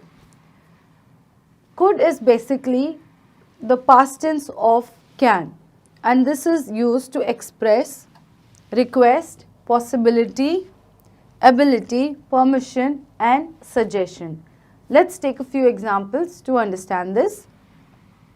Could I bring my puppy along? This is a possibility. Next one is, my grandfather could speak 6 languages. This statement talks about the ability of grandfather. So could is our modal verb over here. Let's learn the usage of may and might now. Usage of may first. Usage of may is done when something is more likely. It is also used to express possibility, permission, and wish. Let's take few examples and try to understand the usage of may. A suicide bomber may have caused the explosion. This is an example sentence of a possibility. Second one is, may you live to the ripe age of 100. This sentence expresses a wish. Let's come to the usage of might now. Might is used when something is less likely to happen. And it is also used to express possibility, permission, suggestion, and annoyance. Let's take few example sentences. I might have stepped on the banana skin and fallen if I had not noticed it. This is an example sentence of a possibility. Might is used in those cases where the condition did not happen, but there was a possibility for the condition to happen. Next sentence is, might I ask why you two are not speaking to each other? This is an example sentence of permission.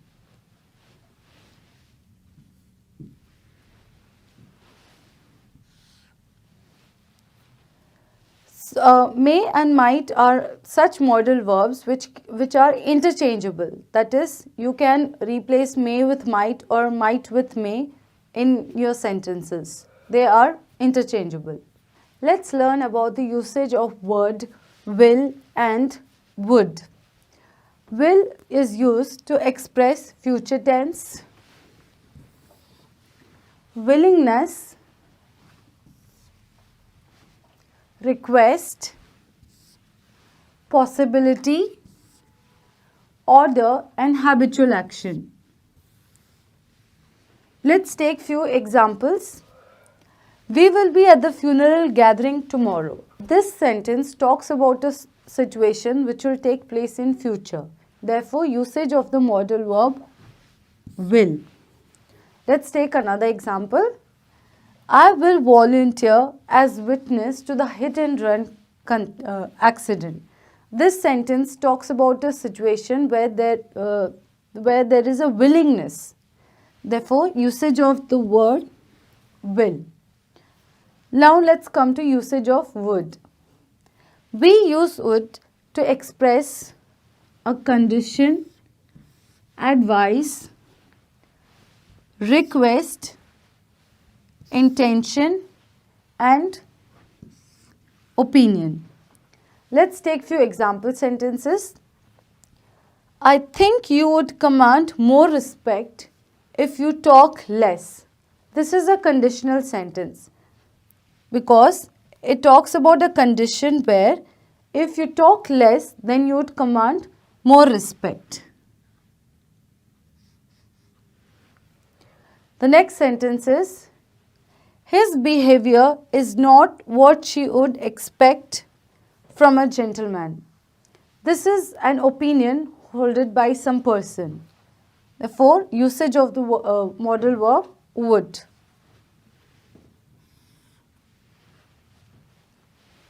Let's learn the usage of shall and should now. Usage of shall. It is used with pronouns I and we. Shall is also used to express the future, suggestion, question, and determination. Let's take few example sentences. I shall never forget his dying work about nobody going to look after his pets. This is a sentence which suggests future tense. Therefore, the usage of shall over here. Shall we dance? Let's dance, shall we? This is a suggestion as well as a question. Therefore, usage of shall. Let's talk about should now. Should is used to express obligation, advice, probability,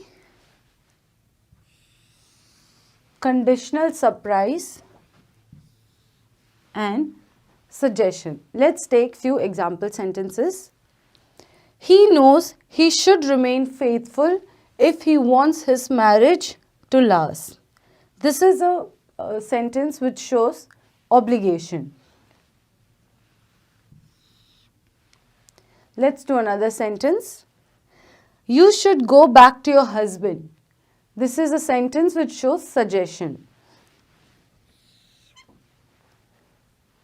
Let's talk about the next kind of modal verb, that is must and had better. Usage of must. Must is used to express necessity,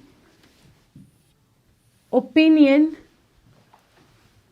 obligation, suggestion, insistence, and question.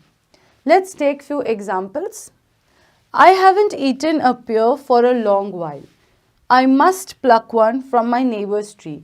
This is a sentence which denotes necessity because I haven't eaten a pear for a long while and that's why I must pluck one from my neighbor's tree. Must is a modal verb over here. Next sentence. Must you visit the toilet so many times? This is a sentence which suggests question. Let's talk about the usage of had better now. As a modal verb, had better does not change its form for tense or person. It does not change its form. And we use it to recommend action or give advice. Let's take few examples. You had better clear up the mess before mum returns. Next sentence. At your age, you had better have regular checkups. This is a advice. Let's learn about the last set of modal verbs, that is ought to and used to. Ought to, the modal verb ought to performs the same function as should. That is, in sentences, ought to can be replaced with should and should can be replaced with ought to. Let's take few example sentences. You ought to be ashamed of yourself for doing what you have done. Here, ought to performs the function, that is, in this sentence, it shows an expected state or a desirable state that you ought to be ashamed of yourself. That is, it is expected of you to be ashamed of yourself for what you have done. Next sentence, if you have not done anything wrong, you ought not to be so afraid of your boss. Here, we have used the negative form of ought to, that is ought not to. Let's come to used to. We use used to show a habitual action, that is something that happens on a regular basis or something that was true in the past but does not exist anymore, that is it is no longer true. Let's take few example sentences. She used to have a beautiful shaped body. Here, used to shows that she used to have a beautiful shaped body, but it does not exist anymore. That is, she no longer has a beautiful body. Next sentence. When we were children, we used to go into the woods to pick wild mushrooms. Here, used to functions as a habitual action. That is, when we were kids, We used to go into the wilds to pick up mushrooms. It shows a habitual action that the children used to do when they were kids. So we have learned the different kind of modal verbs and their usage with example sentences. Meet you again in the next class. Hello friends, the topic of discussion today is tenses. What are tenses? Tenses are basically forms of verbs that are used to show the time, continuance or completion of an action. Tenses can be classified into three major kinds: present tense, past tense and future tense. Present tense tells us about something that is happening right now. Past tense tells us something about that has happened in the past. And future tense tells us something that is going to happen in future. Present tense can further be classified into four types: simple present tense, present continuous tense, present perfect tense and present perfect continuous tense. Our past tense is also classified into four types, that is simple past tense, past continuous tense, past perfect tense and past perfect continuous tense. Let's come to future tense, which is also classified into four types: simple future tense, future continuous tense, future perfect tense and future perfect continuous tense. Let's start with simple present tense. Simple present tense is used to show a fact or something that is always true. It is also used to show daily routine for an action that is planned immediately in the future, to express thoughts, feelings, for timetable, schedule, plan, for sports commentaries, for instructions, directions. Let's take few example sentences to understand the usage of simple present tense. First sentence is, a dentist treats people's teeth. This is a fact which is always true. Therefore, usage of simple present tense, treats. The next sentence is, I never work on weekends. It is a sentence which is talking about something that happens on a daily basis. That is, it is talking about a routine. Therefore, usage of simple present tense, work. The match starts in exactly 10 minutes. This is a sentence which talks about an action that is going to take place immediately in future. Therefore, usage of starts. Jill doubts the truth of his statement. This is a sentence which expresses a thought. Therefore, usage of simple present tense, doubt. The zoo is open daily from 9 a.m. to 5 p.m. This is the timetable. This sentence denotes timetable. Therefore, is open is a simple present tense. John passes the ball to Johnny. This is commentary. In sports commentaries, simple present tense is used. Therefore, passes is a verb. I declare this pet show open. This is an announcement. So the verb should be in the simple present tense. Declare. Let's talk about present continuous tense. The present continuous tense is used to show about an activity that probably started in the past. We are not sure about the time in the past, but it started for sure in the past and is still going on in the future. For example, I am reading. Am reading is my present continuous verb, and it shows that the process of reading started somewhere in the past. The time is not mentioned, it's not specified, but it will go on in future. That is, it is continuous, it is still going on. How do you form present continuous tense?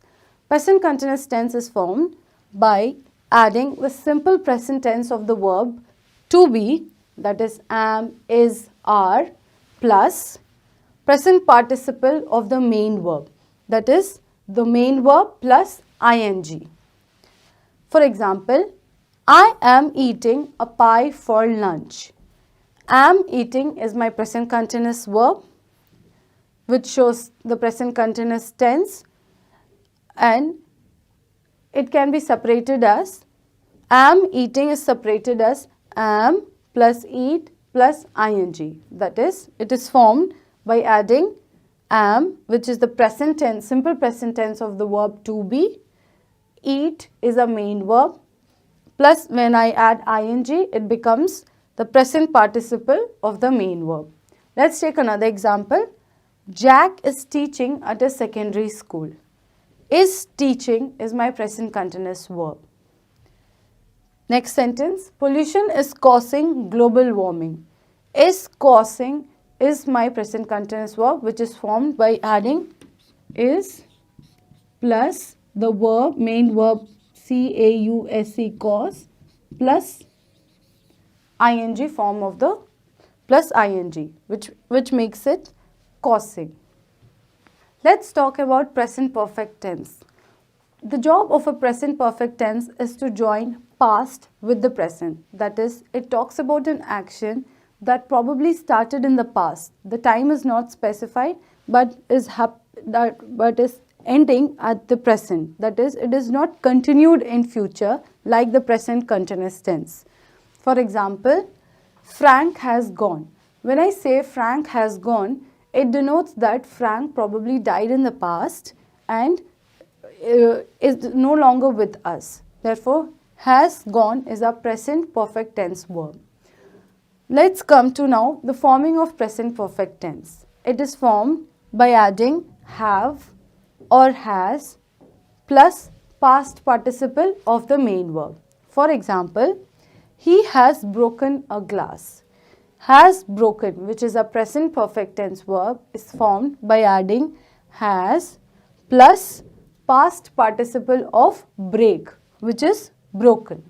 Let's do present perfect continuous now. Present perfect continuous is used to show an action that began in the past and is continuing till up to now and may still go on in the future. For example, Cecilia and I have been talking about getting married. That is, the process of talking might have started in the past, it is continuing up till now and is still going on in the future. That's why we have used have been talking, the present perfect continuous tense of the verb. Now, forming of the present perfect continuous tense. It is formed by adding present perfect tense of the verb to be, which is has or have, plus present participle of the main verb, that is the verb plus ing. For example, he has been running. Here, has plus been plus run plus ing makes the present perfect continuous tense. Let's do another example. They have been running. Have is used when our subject is plural. Therefore, have plus been plus run plus ing form of plus ing, which is have been running. Let's do simple past tense now. Simple past tense is used to talk about an action that started in the past and got completed in the past itself. It has no relation with the present. For example, we finished our final exam an hour ago. That is, the examination started in the past and got over in the past itself. It has no relation with the present. Therefore, usage of the past tense, simple past tense of the verb finish, which is finished. Let's take another example. I ate a big pizza for my breakfast. Here, usage of simple past tense is ate. That is, simple past tense of eat. which is ate. Let's talk about the next kind of past tense, that is past continuous tense. Past continuous tense is used to relate an event that started in the past and is still going on. That is, it talks about an action that is incomplete. There are few situations where past continuous tense is used. For example, to express an action that was taking place in the past when a shorter action happened. For example, I was camping when I got stung by a bee. That is, I was camping when I got stung by a bee, which is a shorter action. I got stung by a bee. Was camping, it shows our past continuous tense. Next situation is with while to describe two actions that were going on at the same time. Example is, while my brother was laughing, my sister was crying. Two actions were taking place. The brother was laughing and sister was crying. Another situation is to show that we are in the middle of an action. For example, I was collecting old newspapers. That is, we are in the process of collecting newspapers. We are in the middle of that action. Was collecting shows our present continuous tense. Now, the forming of past continuous tense. It is formed by adding past tense of the verb to be, which is was or were, plus present participle, that is the verb plus ing. Let's take an example. They were eating spaghetti at 8 o'clock last night. Were eating. Were is the past tense of the verb to be plus eat, which is the main verb, plus ing, which makes it the present participle.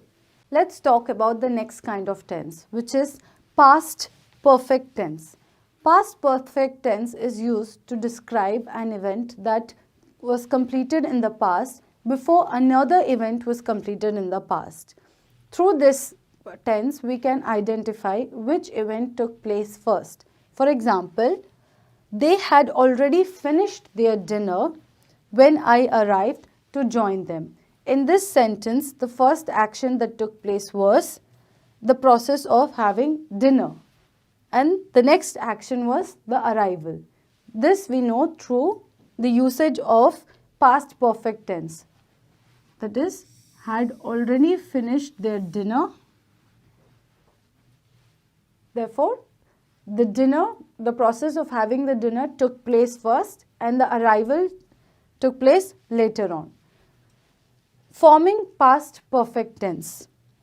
Past perfect tense is formed by joining past tense of the verb to have, which is had, plus past participle of the verb. For example, after I had eaten 5 apples, I fell ill. Had eaten. Had plus past participle of the verb eat, which is eaten. Let's talk about the next kind of past tense, which is past perfect continuous tense. It is used to express an action that occurred over a period of time in the past. For example, he had been playing saxophone in a jazz band. He had been playing is our past perfect continuous tense, and this shows that the process of playing saxophone occurred in the past or over a period of time. Now, the forming of past perfect continuous tense. It is formed by adding past perfect tense of the verb to be, that is, had been plus the present participle. For example, I had been praying. Had been praying. Had been plus pray, which is the main verb, plus ing, which makes it the present participle of praying. Had been praying. Let's discuss the different kinds of future tense. Foremost among them is simple future tense. It is used for an action that will happen in the future. For example, the police will conclude their investigation of the computer fraud next week. That is an action that is going to take place in the near future. Therefore, will conclude becomes a simple future tense. Next sentence is, he thinks his son's team will win the match. Here, it is a prediction. Therefore, usage of will win. That is the simple future tense. The next kind of tense that we are going to discuss is future continuous tense.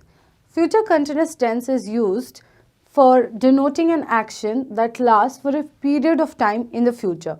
For example, his father will be working the whole day tomorrow.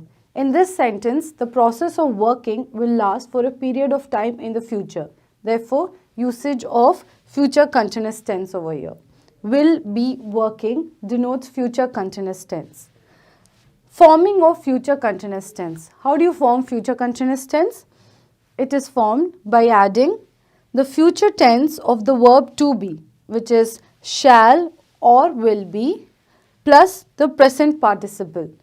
For example, we shall be jogging. Shall can be replaced with will be also. Therefore, we shall be jogging. Shall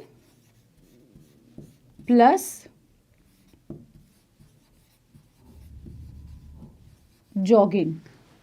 Shall is a future tense of the verb to be. Jogging is the present participle of the verb jog. Let's discuss the next kind of tense, that is future perfect tense. Future perfect tense is used to show an activity that will happen in the future and the completion of that activity is specified. That is, the time is specified. For example, I will have saved about $1 million by the year 2090. That is, the action will be completed in future by the year 2090. Will have saved is our future perfect tense. That is, it denotes future perfect tense. Forming of future perfect tense. It is formed by adding simple future tense of the verb to have. That is, will have plus past participle of the main verb. For example, she will have soon the patch on her jeans by 9 o'clock. Will have soon. Will have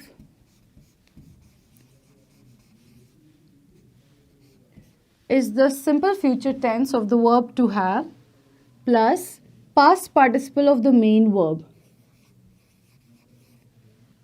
That is, past participle of the main verb is soon. Let's discuss the last kind of future tense, which is future perfect continuous tense. It is used to indicate the length of time that an action continues in the future. For example, my uncle will have been working in Antarctica for exactly 10 years next Sunday. Here, the future action is working, that is working in future for 10 years. That is an action happening in the future. And this is denoted by the future perfect continuous tense, will have been working. How do you form the future perfect continuous tense?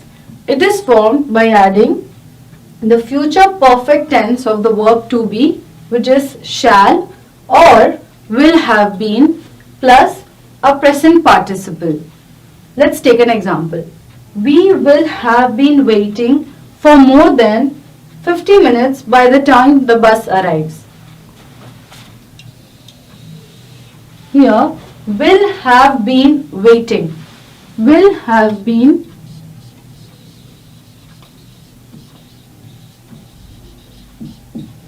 is the future perfect tense of the verb to be plus waiting is the present participle of the main verb wait.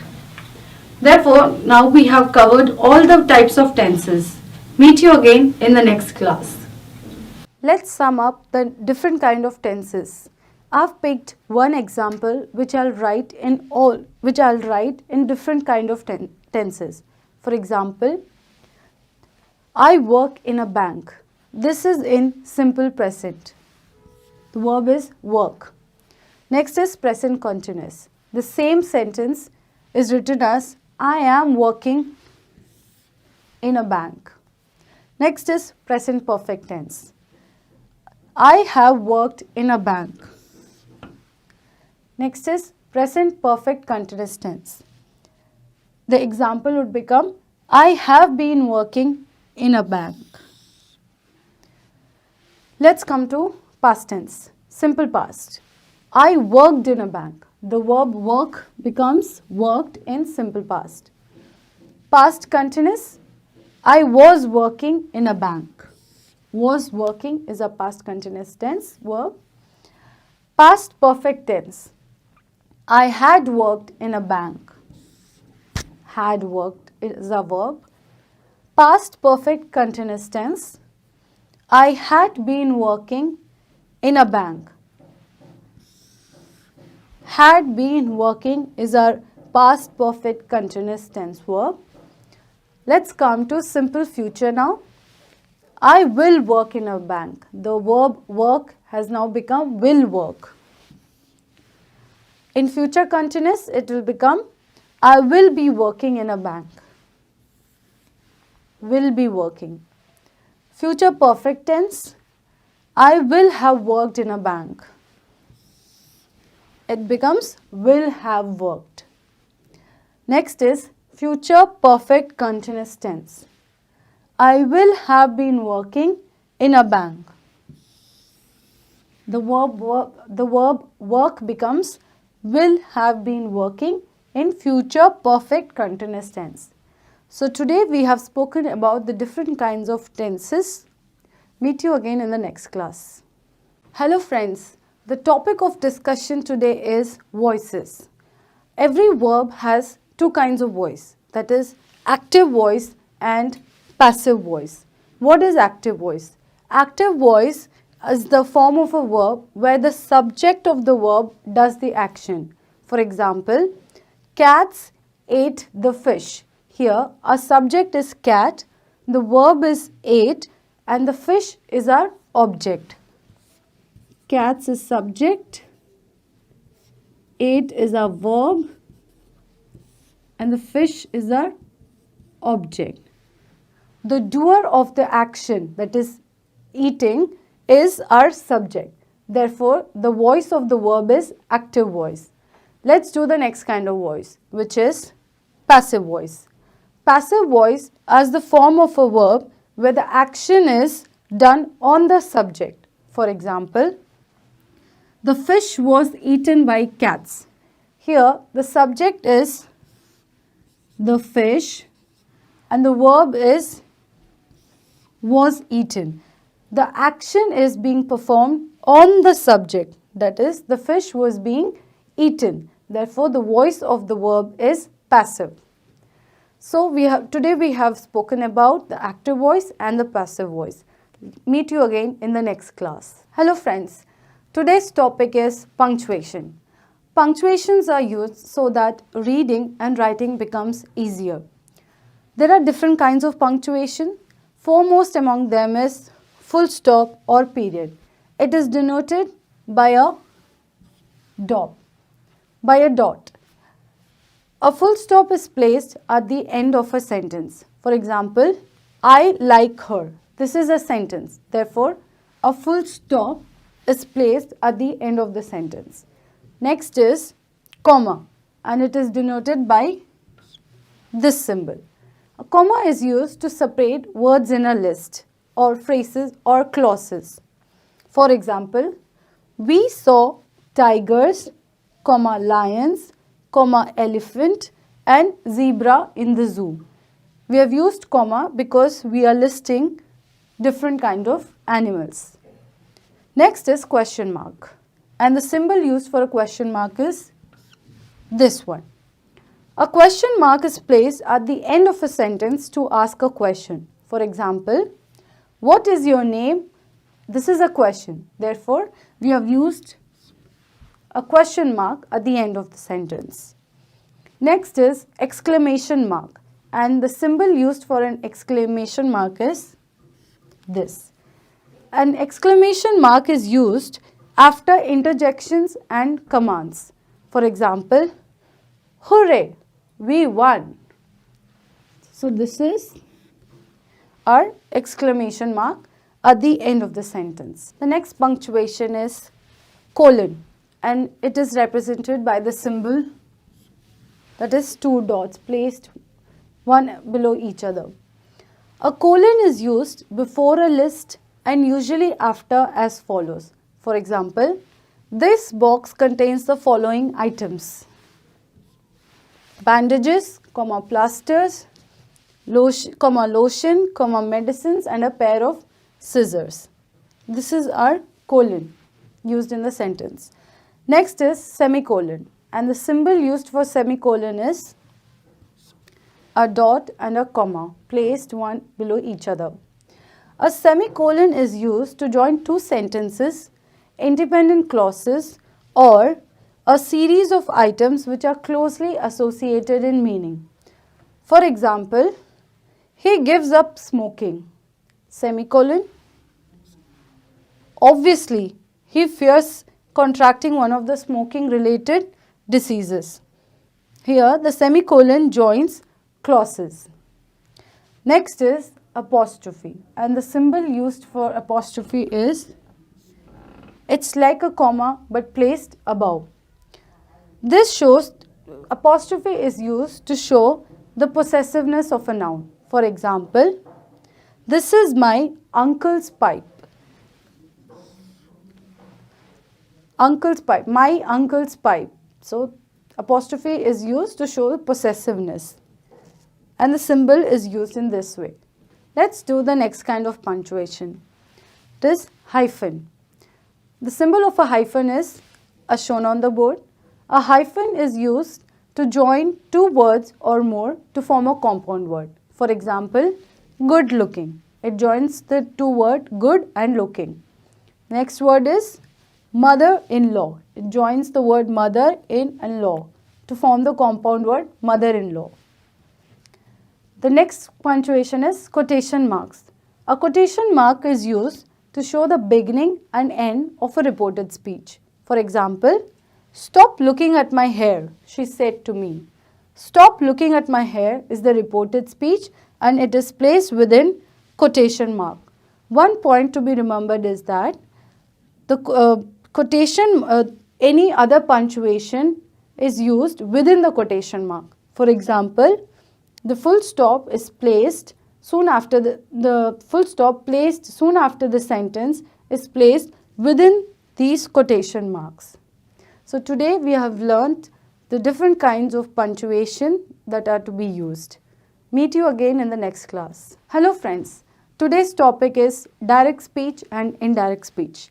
Direct speech and indirect speech are used when you have to narrate or tell something what someone else has said. Let's do direct speech first. Direct speech, which is also known as reported speech.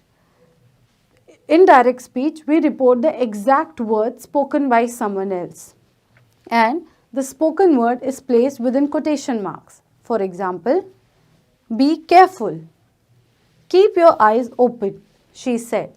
Here, be careful, keep your eyes open are the words spoken by someone else.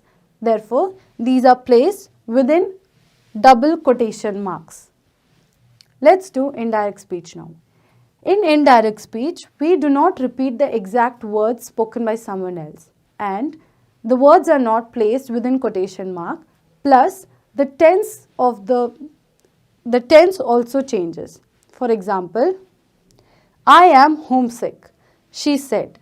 This sentence is in reported speech, that is direct speech, and the tense of the sentence is simple present, shown by am.